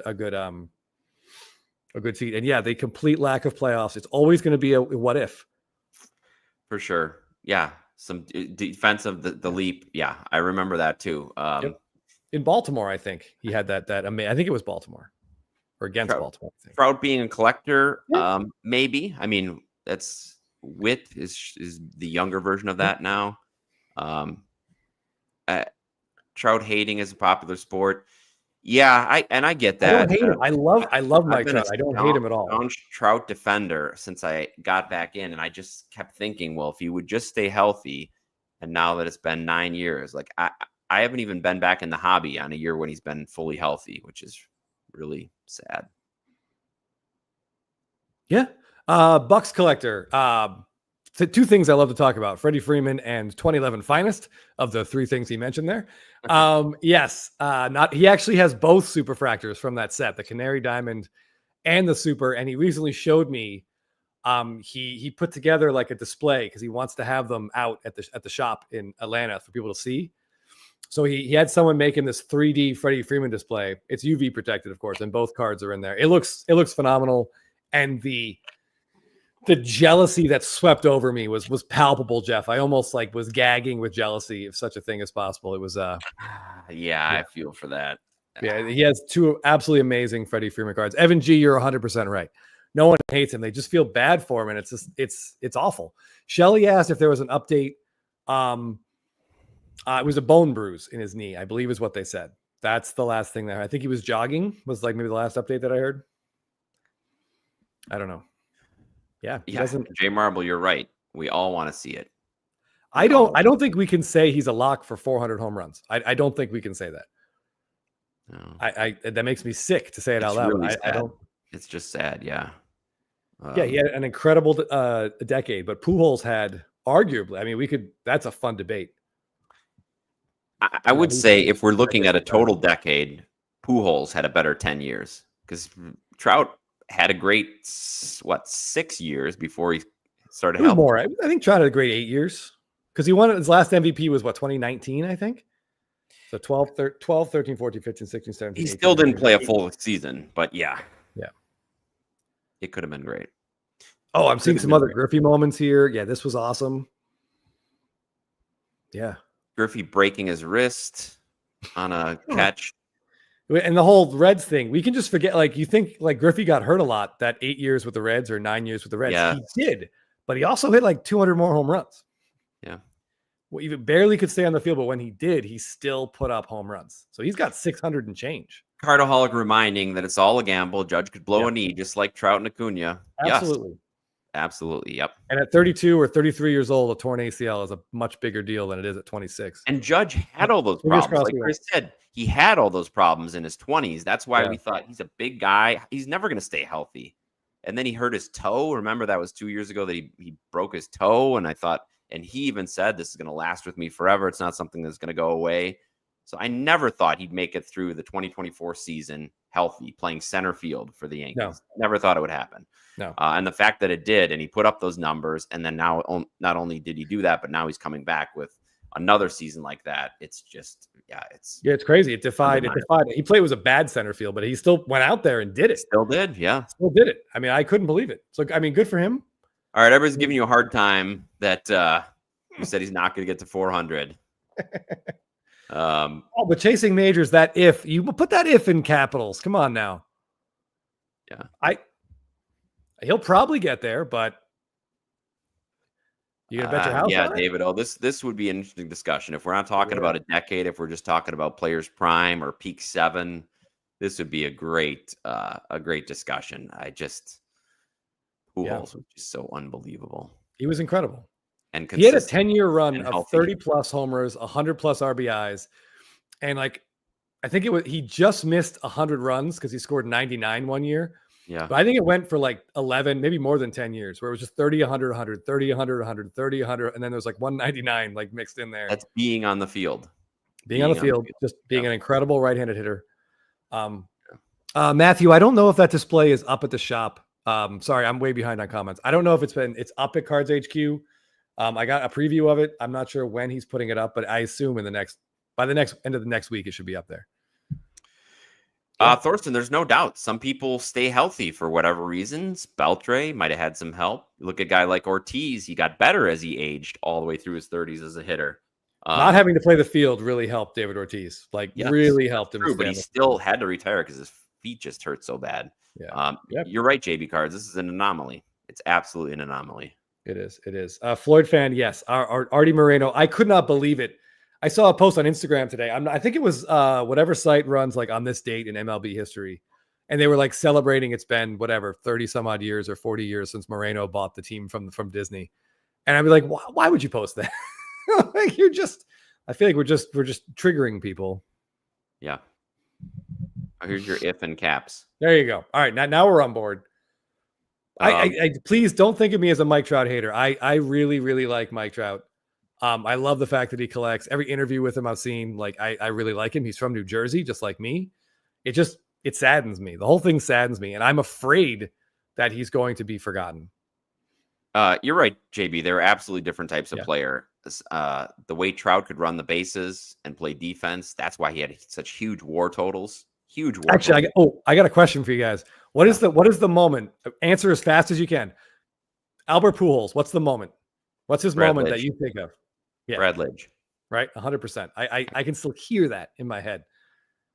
I don't care what the measurements were. I don't think that ball existed on Earth the minute he struck it. It was gone. Yeah. Postseason moments, championships. And I have no doubt. I've been telling Chris and anybody that would listen for the last couple of years that Trout just needs to have a decent 30s. He doesn't need to hit 50 home runs. He could just hit 30 home runs, have 100 RBIs for a handful of seasons, and he can't do that. He just can't do that. I see a lot of people saying homer off Lidge. Absolutely. Albert Pujols also had. I do think there's a chance, Jeff, that once he might be the guy that most benefits from Blabinase Trout LMAO from his Hall of Fame time approaching.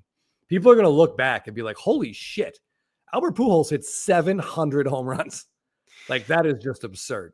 I mean, it would have helped his hobby if Pujols had to retire early, like a Kirby Puckett. If he had to retire at age 35 or something with that career that he had.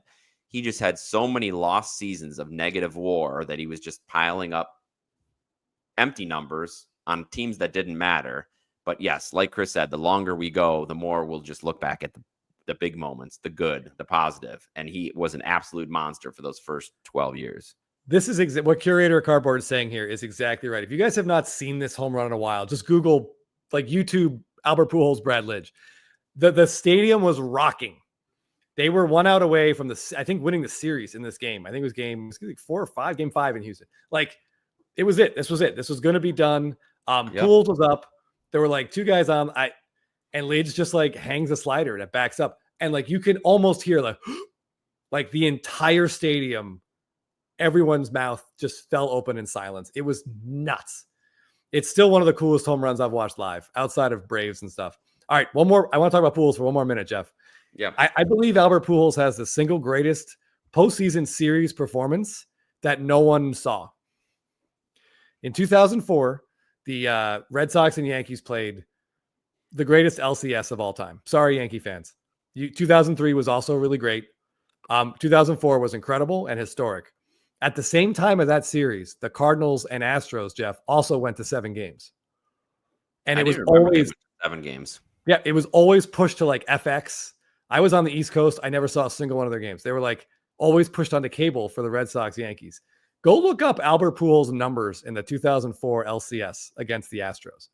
He hit 500 in a 7-game series. It was absolutely nuts. And they won. Obviously, they won the series. They went to they went to the World Series, but like it was crazy. And like I only saw highlights of it, like on Baseball Tonight on SportsCenter afterwards.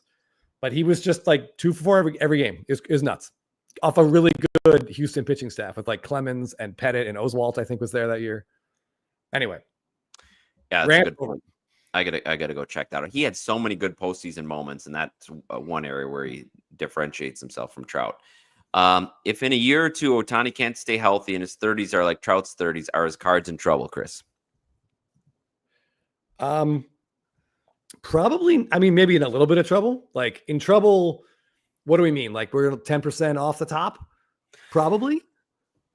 I think if he pitches, if he gives us a couple, he'll pitch for a few months in the regular season this year, and then he wants to pitch in October. And, he shows up with a couple big outs in October.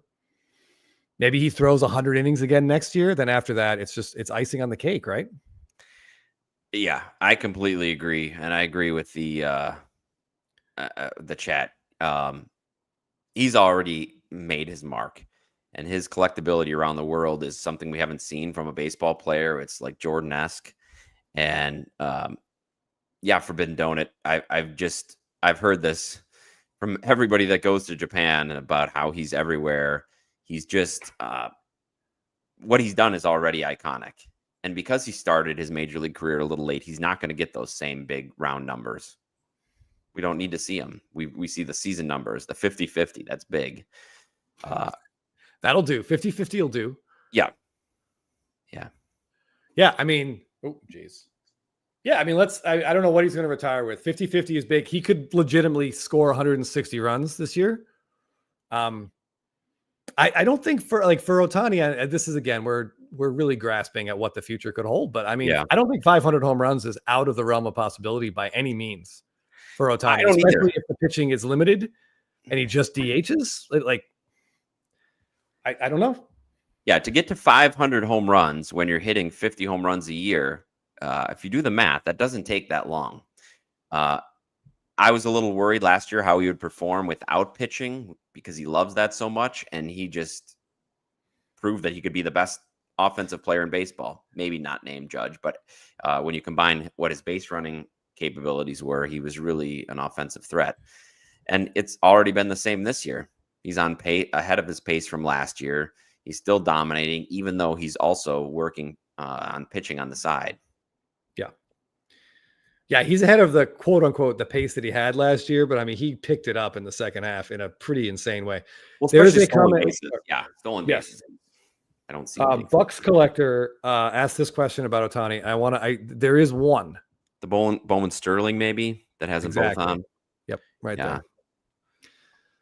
So that is his Bowman. I believe. Yeah, this card was like an insert in Bowman Chrome. Yeah, for a while they have the Sterling continuity, so they have these of several players in every set going back. Which is cool. I see like Forbidden Donut comparing him to the Beatles, and it feels that way. Yeah, I mean it's nuts. Last year during remember last postseason when they would just have Ohtani up in 7 batters that would be up on the screen at all times. He's like a rock star. His at bats. Yeah. And to be able to live up to that consistently, like you said, he's on a pace for 170 runs. He's just keeps producing. Let's put him at leadoff. Okay, well, he's not going to lead the league in RBIs, or maybe he is. He's been stacking up RBIs lately too, Chris. Yeah, there was some like, we used to laugh at that graphic because like Chris Taylor would be coming up, and Fox is like, no one cares about this. Right. So just put like Ohtani due up in 3 batters or like really big. Just go ahead and cover Chris Taylor entirely. Yeah, we were laughing about that last October. All right. I'm being told gold. I've heard some speculation about this too, Shelly. Maybe. I don't know. I don't really I don't think so. I don't think it will necessarily, but maybe you can find some. What did Shelly say? I didn't see it. Yeah, maybe this card gets legs under it because it shows both, just like this gold label showing both. Maybe possible. There are autos of the Bowman Sterling one. Very limited autos. Very limited. So it's possible if the Bowman Chromes just continue, they get to the point where the price is dumb, people will look for something else, which we saw a little bit with the Topps Chrome rookie autos kind of at the end of last year, beginning of this year. Mad City says, don't believe Ohtani plays past 38. I mean, why would he unless he really loves the game, which he does seem to. I mean, baseball, he lives, sleeps, and eats baseball, but maybe by then he'll want to just be a family man. But if he plays till age 38, we're going to get a lot of really good seasons. And with that Dodgers team, probably a lot of playoff moments as well. Yeah, I mean, I don't expect any baseball player to play after 38, in the post-steroid era. It's just how are you keeping up with a 23-year-old who's probably going to be throwing 100 why would he need to with the ridiculous money, generational money he's going to have? Thanks, Kyle. Got your message. Okay, I'll reach out to you from Hotmail to get your address. Okay, great. Which Ohtani autos are considered the best one? This is a great topic, Chris, because we have our most watched video on our channel is our Ohtani rookie card video from a couple years ago, whose prices are very outdated by now. But we need to revisit that. So pay attention. We'll be doing something like that. His kanji autos are in incredible demand. There's just so few of them. Yeah, I mean, if you're that's what you're in the market for, you want this. This is basically the most desired Ohtani rookie auto. It was a redemption in Bowman Chrome, and obviously the redemption window has closed. So whatever is out there, whatever's been redeemed is what is out there. This is his base card. There's no refractor version, and the base card is printed way less than most base cards usually are. Yeah. So there aren't a ton of these. Yeah. No. Yeah. Mad City Brew, you're right. I mean, every Ohtani card I buy is another like tightening of a muscle or a bit of arthritis in a joint. It's showing that Chris is there's an ability to break the curse though. There is. Chris is waiting for this as well. Steve with Decoy. Cardaholic, yeah, his pitching cards are the cards people don't chase as much. I think just because hitters are more collected in baseball. Now, will that change if he doesn't pitch again? So he has fewer pitching cards. I've seen some people speculate that and want to put their money into pitching cards. But cards like this just seem iconic. It's perfect. Yeah, it's classic. It's just, it's a great image. And generally the card you want of a player would be the first Bowman Chrome auto. So that's kind of what we got here. I know the pitching one came first, but it's close enough. Stewie, I think this is above our pay grade. That's not an area that Chris and I dabble into. Just seeing some of the prices like that Griffey, 90s Griffey that sold recently for crazy money. Maybe if we're talking about, there's a very rabid collector's base for 90s cards, and I don't know much about that sector. I can't believe some of the prices those cards are getting. So will that increase? Will it get more widespread? I don't know. Maybe. I mean, I would just say the answer to that question is probably like this: the first Bowman Chrome autos are most likely going to be the cards that hold value. 50 years from now, if you go back and look at like 2024 Topps Chrome autos, good effing luck figuring out what card you're looking at, what set it's from. Cosmic. I mean, yeah, Cosmic, Logo Fractor, Gilded, Sapphire. But the first Bowman Chrome is going to say first on it. It's going to say Bowman Chrome. And I think that those are probably the easiest to understand as we move forward. And the more rookie autos we get, and man, there's a ton. I think Scotty B did a video. There's over 20,000 Wander Francos. Yes. And just because that's 2022, there's more every year. So I would say at 2025, you're probably looking at like 30,000 rookie autos. Whereas the first Bowman Chrome is one set. A lot of parallels, but just one set. This is my worry. Forbidden Donut 90s is very niche. It's a very deep-pocketed, deep niche. But when that generation goes away, yeah, I don't know. I mean, Chris says it's the best for innovation. Scotty, who's recently got into that, he's a little bit younger than us. He wasn't really around for a lot of those 90s players or was very young, but he's still gotten into collecting it. So maybe it will transfer to the next generation, but I'm not sure. That's a lot to count on. Yeah, it's tough because those 90s cards are popular. They're really popular, but they're like you guys are saying, they're popular with people in a certain age bracket. Oh, not to Bravo. No. I've been there. No. I know that, Timmy. I know the Bravo Nation. Ooh. So thanks for joining us for as long as you could. Stay strong, buddy. Yeah. Stay strong. Yeah, I hope you got some bourbon in there to help get you through it. Mike Petty's got a very solid strategy here. He's buying every Ohtani card in the 25-cent box at Burbank and getting them graded in-house by PSA, walking over to the counter, getting them graded. Mike, I wonder if they're going to have any Ohtani in the 25-cent boxes. He might. That's only the only flaw in the plan that I see, Jeff. Yeah, I'm not sure they're going to be there. But I do like the idea of just going over there to grade in-house. Chris, let me ask you this. The people that are talking about grading at Burbank, which I love the idea, as we've talked about, because it saves us the anxiety of having to ship our card, this anxiety and cost of having to ship our cards, even though it's only a day from us to PSA and back again, because we'll be able to pick them up in-house. But do you think they're going to start charging a surcharge for that? Good question. I don't know. Yeah. We were wondering who's paying who, or is it just like a symbiotic relationship where they're both going to benefit, so no money has to change hands? I understand that, PSA gets space, and if they're not charged rent, then they're getting something there. But I'm just curious. I wonder how that works out. I'm hoping we can get Rob on the show, because we've got a date now. May 30th is the day that the Burbank card shop opens. That's a week from tomorrow. Yeah. So it's going to be crazy. So not then, obviously, but maybe after that we can get Rob on. He can talk to us a little bit about it. All right, JB Cards, what do you have to say? Yeah, so he says, for guys that love card images so much, it shocks him that we like the Bowman Chrome first as much as we do when the photos are frequently not great. And that's an excellent point. Excellent point. They're not always god-awful, but a lot of times they are. Yeah, and here's the explanation that I would give. We like to collect great images. We think that those cards are awesome and they look really good. But the stuff I would say that's the divide between collect and invest. Yes. It's a dicey situation there, but the Bowman first that's the card the hobby has decided is every player's best card. So that's just where if you're going to actually think about these cards as having value going down the road, the hobby has shown you that those are the cards that are going to do it. Yeah. So love is pretty strong, but when we're talking about spending actual money, like sizable amounts of money, then image to us is a little less important than holding value. Then that first logo, it just is what it is. I mean, it is, yeah. And my favorite Judge card that I own is the 2017 rookie SSP, the bat underarm. I think it's phenomenal, but I know damn well that card in a PSA 10 will never approach his 2013 blue refractor auto.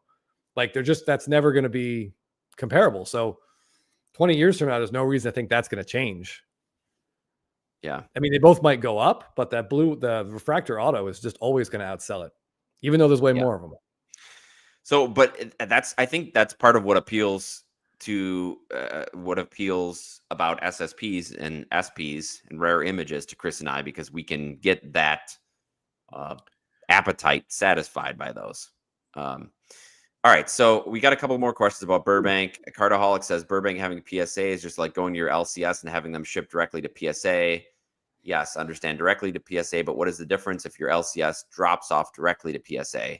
I don't know exactly.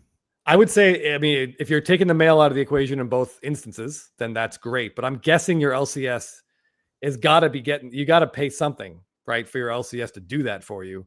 Whether it's $1 a card or whatever it is, there has to be a fee in there somewhere. But Jeff and I are just happy to take the mail out of the equation. Yes, I'm happy to get the mail out of the equation. And I mean, So does if your LCS does drop offs at PSA, it's nice that they are offering drop offs again. They're even opening to the public like the first Wednesday of every month or something. So Yeah, you I think can they've been drop doing the name. off. Do they also pick up? I'm just any way to avoid the mail, and you kind of skip a step also by instead of going through an LCS or a sort of a go between, because we've noticed when we drop off directly with PSA at a show, it kind of hops over a lot of the people that get mailed or dropped off. So, Correct. So I feel like it's a time factor as well as the comfort factor. Yeah, and I also would guess. I mean, again, this is pure speculation, but if you're subbing through your LCS, I doubt they're sending cards every day. They probably wait till they hit it, like maybe they got 50 or 100 in hand, and then they go. So I think this is faster. I think it definitely is going to shrink your grading time quite a bit. And yeah, Teapot, this was a tough Braves game to watch. That they can't beat the Nationals. They could barely beat the Rockies. They couldn't beat the Pirates. I don't know. This is it's not the way this was shaping out, but the savior arrives tomorrow. Not the storyline I wanted for this year, but unfortunately, there's going to be a lot of pressure on him, Jeff. They still have time. Yeah. Evan says this 60-year-old loves his Ernie Banks collection, but I don't think collectors 30 years from now will have any real affection for it. Yeah, this is a concern. The further we get away from people who are fans of some of these players, the less likely it is that people will be excited about it. Now, yeah, Ernie Banks is a great example. Back-to-back MVPs, only shortstop to do that. What's he most famous for? 500 home runs, awesome, but not making the playoffs. 0 playoff games in his career. Yeah. Let's play two. Let's play two. That quote is attributed to him. A great player. Evan, he's awesome. But we'll see what happens to vintage. Just like the junk era resurgence, we'll see what happens when the people that our age that collected in the junk era age out. Will there be another fall in those high priced, high graded junk slabs? Cardboard Showcase. After seeing the red ink display that you put up last week, I can see you're firmly in this camp. And I think you're absolutely right that is a very big differentiator in rookie cards. Yeah, I agree.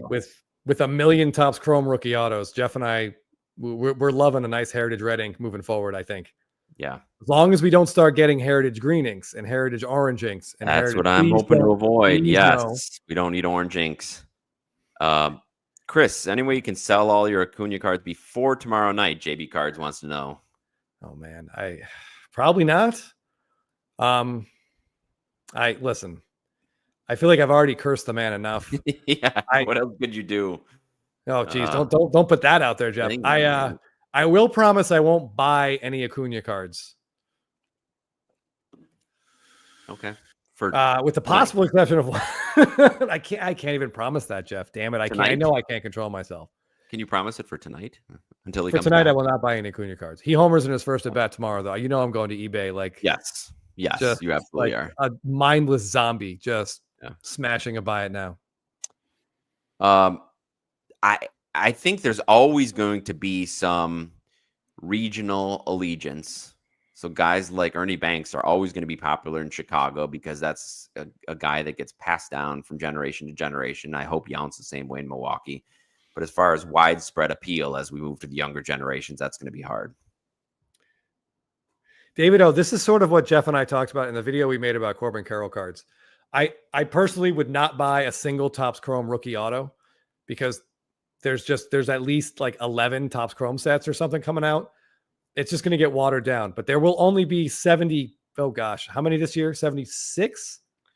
Yeah, cardboard red ink autos. Cardboard Showcase knows the number. So they're just, those are going to be special. They don't fade quite as much. Please don't store them in the light, but I think there's a different worry level than with the Chrome cards. So we like the red ink. We have a theory that those will become more and more sought after as years go by. Maybe we're right. Maybe we're wrong. Yeah. And it, as far as just the regular Heritage Real One autos, maybe, but they're still produced quite a bit. So it might be cost prohibitive for some of these big players to get their red ink. In that case, sure, go for the regular Heritage Real One, but it might be worth trying to save up to scour a red ink of somebody that you really like. I agree, especially if they are featured on a jersey with any red. Like, take a look at Cardboard Showcase's IG. He's got I think he's missing one Otani red ink, and with the red jersey, my God, they look amazing. They really do. At a 76, yeah, nailed that one. Yeah, this is right, JB. Yeah, it's a little emasculating to look at that, but it's also very exciting. It's inspiring in a way. Yes. Like, you see someone do something like that, and you're like, okay, that makes me feel a certain way. How can I do something that's 1/10 of that and work my way up to it? And it kind of gives you a perspective on the cards you have in your collection, that maybe these 24 cards don't make me feel that way if I can consolidate them into one that I can add to this run that I'm making. Yeah, it might be some way to go. Right. Oh, P. Craig 75. Thanks for joining us. Good to have another fellow Freddie Freeman fan in here. I did see some people mad at me for even joking about the multiple colored inks. I think Cardboard Showcase is calling you out. If Topps does decide to do that, I'm going to get some death threats. Yeah. So let's really hope that doesn't come to fruition. Ooh, Chasing Majors on board. All right, that makes me feel good. Oops, sorry. Yeah, that's smart. That's the way to go. I'd like to hear Cardboard Showcase chime in here. Should one grade a top rookie card red ink auto if you're fairly certain it will not get better than an 8? In my perspective, it depends what you're going to do with it. Like, if you're making a run of a player and you have them all in 1-touches, keep it in a 1-touch. If you have them all graded, I would probably grade it just to keep the same thing going. Yeah.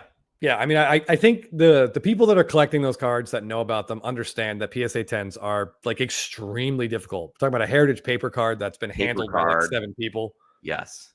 So getting it authenticated is probably always a smart thing to do. I mean, there's tons of off-center Otanis, and I don't think those grades matter too much. Agreed. Hey, good night, Jorge or George. Hope to see you at the National. Chris might be at the National, so stay tuned for info on that. But I just want to touch on Shelly's point. Yeah.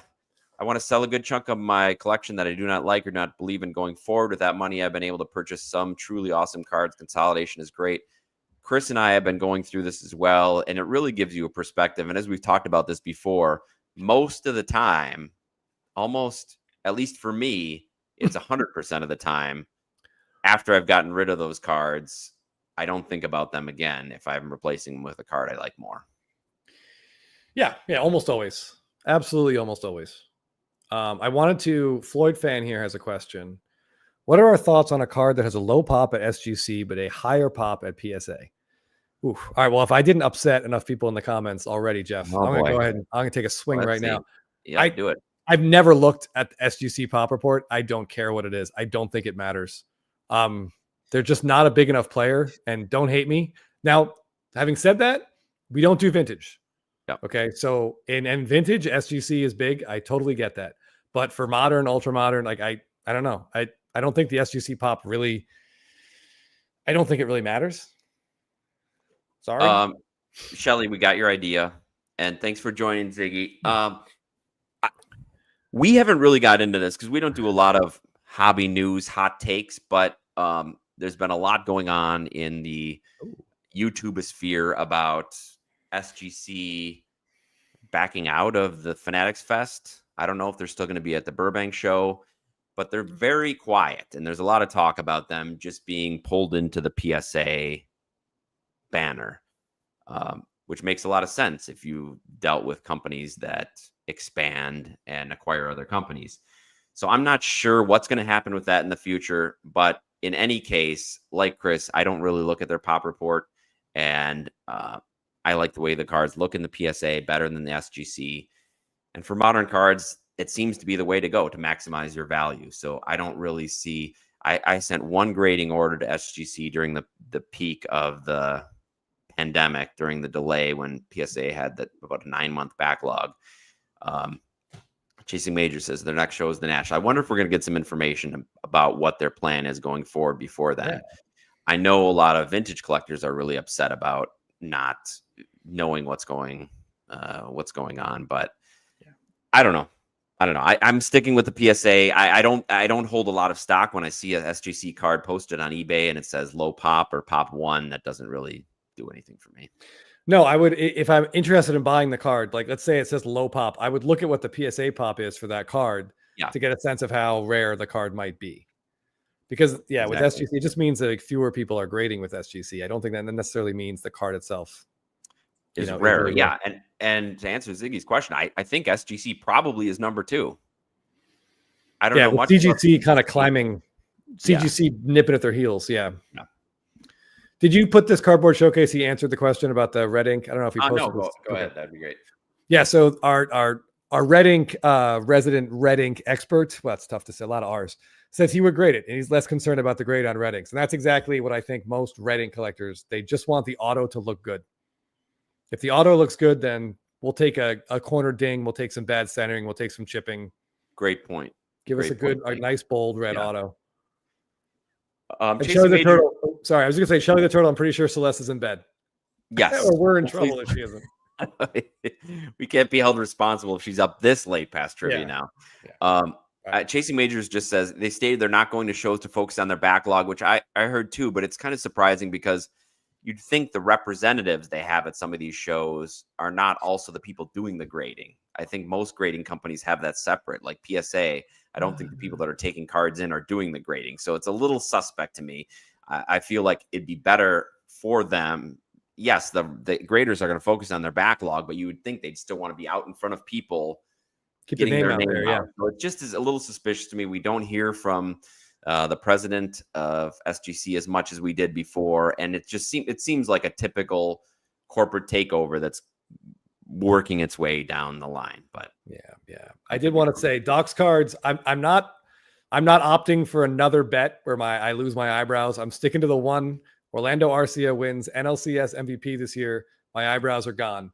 I promise 100%, but Green Heritage, I don't know. Maybe one of you guys, if they announce that, someone can slap me at the next Burbank show. I think that's probably, that seems fair. Not Jeff though. Slapping competitions. No, Jeff's hands are way too strong. I'm not dealing with that.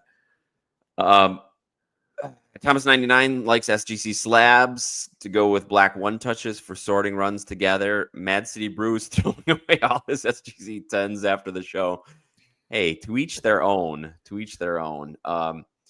Ziggy, I would not use Beckett right now. I just don't feel like it has the value there.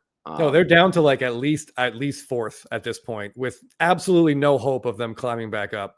They're not doing anything. Like, no, I would not use Beckett. I don't think there's any reason to use Beckett. I'm sorry to say. Yeah, I'd like to see somebody competent come in and take over that company and bring them back to relevance, but I don't think that's going to happen. Abel crossed an SGC 9.5 to a PSA 8 a few months ago. That didn't go well. Yeah, that's tough. We've done that a few times. For the slapping. That's fine. I'll take that over Jeff all day long. Yeah, we've had both successes and failures. The SGC 9.5 almost feels like the grade, Jeff, with the biggest variation that we have seen with our own two eyes. We've cracked out cards. PSA 10, it could be a PSA 7. Yeah, we've cracked out cards that have gemmed. We've cracked out cards where we're like, what the hell? Yeah, and we've seen them. We've seen them in there and looked at them and like, I'm not. You buy them because you think you might crack it out, and you're like, how is this a 9.5? It should be an 8 at best. Yeah. So I mean, it's just it's like if it's not a 10, they're just like everything's a 9.5, and then if it's a disaster, it goes down to like a 9. Yeah. Sports guy Corey, I pretty much only buy PSA, but the very few Otani rookies I have are SGC because they're affordable. Completely makes sense when you're talking about price and accessibility. I'm wondering, are you thinking of crossing them over, cracking them out, and sending them to PSA to go with your other PSA cards? Or are you just happy to live and let live? Yeah. Eric here put this question up a little while ago. I meant to grab it. He says he has a cards graded from a company called 3D Grading. I'll be honest, I don't know what that is. Should I crack and grade with one of the bigger companies? I would say it depends. Are these PC cards? Do you want to maximize the value of these cards and be aware that it's probably going to cost you at least $20 per card? Maybe it's worth it. Maybe it's not. So I think that we need some more information before we can answer. And by the way, Jeff, last 20 minutes, I have to say, I really enjoyed. We have quite literally been blabbing about slabbing. A lot of blabs about slabs. Specifically. On that note, Shelly mentions over 2 hours and we haven't gotten IG shoutouts yet. So yeah, we may have to postpone our IG shoutouts. We really wanted to talk about raw cards and the difference between raw cards and grading cards and when we want to do them. So So I'm glad we got to that. Yes, we did miss out on some IG shout outs. Well, Shelly knows I was going to shout him out. That's why I think he's bringing that up. He He's posted a ready really for it? cool Dynasty card. I did. Back to Raw for a split second. I don't know if he's Okay. still here. I purchased this Acuna auto from ATL Jeff Black. I don't know if he's still with us or not. This is like maybe my absolute favorite Acuna card. We did not get a good image variation of Ronald holding up second base after he formed this club, but they did make this insert set. There's 20 cards and they each have a moment in them. And card number 20 has the most important moment. So I believe there's 16 of these with autos. It's cool. It's very niche. But this is, I love it. I would love to track down a couple more of these. This is just a phenomenal card. It captures the moment. Card. Yeah, it's a paper card. It was a redemption, but still, like, it looks like a paper card that was handled by a bunch of people. But it's very happy in this one touch, and it's going to stay in this one touch. Fills me with joy. Love it. Love it. And as several people have said in the chat, for value, for resale value, if you're trying to trade to an LCS or at a shop, PSA is definitely going to be the way to go. But like some other people have said, the wait is typically longer. The price is typically more. You might get the upcharge. So there's a trade-off. There's definitely a trade-off. Yeah, there's a lot about PSA that's questionable. That makes people frustrated and rightly so. But at some point, you just gotta... we're not sponsored by PSA. We don't agree with everything they do. We've had some terrible grades from them. We've called them out on several occasions. But just when you get down to it in terms of resale value, and having some semblance of continuity in your collection, PSA is the choice you go with. Yeah, I mean, they're not perfect. We've cracked out a 6 and gemmed it. We've cracked out a 5 and gemmed it. So I mean, inconsistencies are so rampant and so preposterous sometimes, but they're still the best option. They're not the perfect option. They're still grading over 1 million cards a month. 1.5 million, I believe they got last month. A lot of TCG cards, but it's a lot of cards. So yes, you're going to have some inconsistencies, and that's just we have to accept that as part of it. Yeah, and I get it. And SGC is quick and it's less expensive and the cards are protected. And I totally understand that. But I would just caution people to realize that even your PC stuff will be sold at some point. We are literally not going to be buried with these cards. I might be as sort of out of anger, but but not the good ones. But yeah, I mean, just keep that in mind that 20 years from now, you might want to sell these cards. And you might look back and wish you spent an extra like $6 a card and got them in a PSA slab. Evan mentions inconsistencies is one thing, favoritism is another. I get it. Yeah, and I know especially Beckett had some pretty clear issues with that and getting BGS 10s.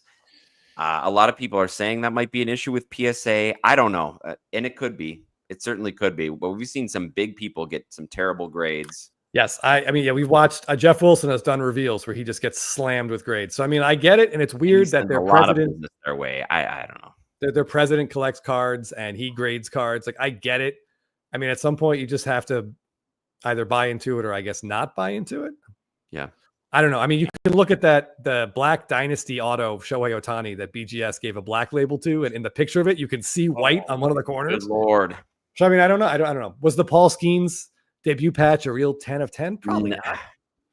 Woogie, I mean, this sums it up pretty well. Thanks, Woogie. Grading will always be subjective. If graders having a bad day, the grade on your card will reflect that. Grade at your own risk, no matter what company you use. And I think those are absolutely true. Yeah, if the grader has a white head on his eyelid, like Woogie did in the movie, not this particular Woody, then you're gonna have a bad result. And we're right there with you. We've had great PSA returns and not so great, pretty much like right back to back. So I don't know. We've been averaging about 70 to 73% of getting the grade we expect over the last 3 years. It's been between 71 and 77 every year. So I mean, there's a consistency within the inconsistency. Yeah, that's true. If you do enough of them, you'll know. Chris, you'll be happy to know Ziggy's prepping his V friends for PSA right now. I mean, just throw your money out the window. Maybe birds will use them in their nests. I did want to, Woogie, of course, I'm upset that other people aren't getting it. I know Jeff got it right away. Hold on. Someone said, Canadians of the Hobby How did these look, buddy? So he says he cracked Ooh. out 2 SGC 9.5s today. Yeah, what did they look like when you got them out of the plastic prison? Give us the report card on those, please. That was an old comment. I don't know if he's still with us. And what are you doing with them? Sending them a PSA? Yeah, I don't know. Yeah. Sports guy Corey, the first time I did this, Jeff was crazy casual about it. Because he's calm, cool, and collected when he's cracking a slab. My hands get sweaty at the idea of it. I'm not even allowed. He does it. It's like when you send your dog back to the vet. Like I give Jeff a slab. He goes into this room. I hear like sounds, and then he just comes out with the card. Yeah. I don't know. Yeah, they're as long as they're not the rubbery slabs, that gives me night sweats. I'm still worried about yeah. those. And PSA Absolutely. with their centering standards. Yeah. We'll definitely give you an update after the Burbank card shop opens. It's going to be an absolute madhouse on opening day there. Chris is going to be out of town. I really want to wait till the next day to go. I don't know if I'm going to go that first day. There's going to be lines around the block. Yeah, I mean, you may as well just wait. We have a little small sub we're working on, we may just drop that off. I wouldn't ask you to wait in that line on the first day. It's going to be nuts. Yeah. Marcus Miller says he got his Gunner Red Ink. By the way, congratulations. That's a fantastic card. Yes. And I get it. Not wanting to wait. I can't argue with it. There is the extra. Yeah. Yeah, there's definitely a frustration of sending your cards in and you just look at the updates and nothing's happening. Yes. Like, especially if you've got a show or something coming up and you want to have the card, back by a certain time. Eric, we're not going to be over there at Fanatics Fest. I'd love to hear firsthand reports. So you guys that are going, please let us know on the subsequent live what it's like. It sounds like there's going to be a lot of athletes there. So it sounds awesome. It does. Jorge, there is a very nice Topps Now 4070. And one of my biggest gripes towards Topps in 2024 was that they put a lot of great images on Topps Now. And I think they made a decision not to use those same images on what I would call real cards, on pack pulled stuff. And I hate that. Like that. Yeah. I strongly disagree with that choice. But as Jeff and I'm pretty sure we talked about it before.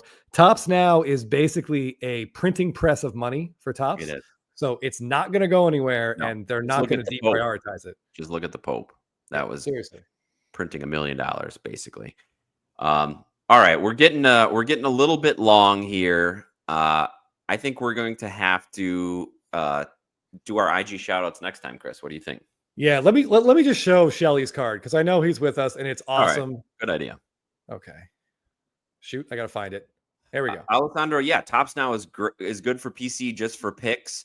I've picked up a few of games that I've been to that highlight the big moments in those games. Yep. A group of us went to Angel Stadium and saw Ohtani hit a home run against the Yankees. I got us Topps Now pictures of those.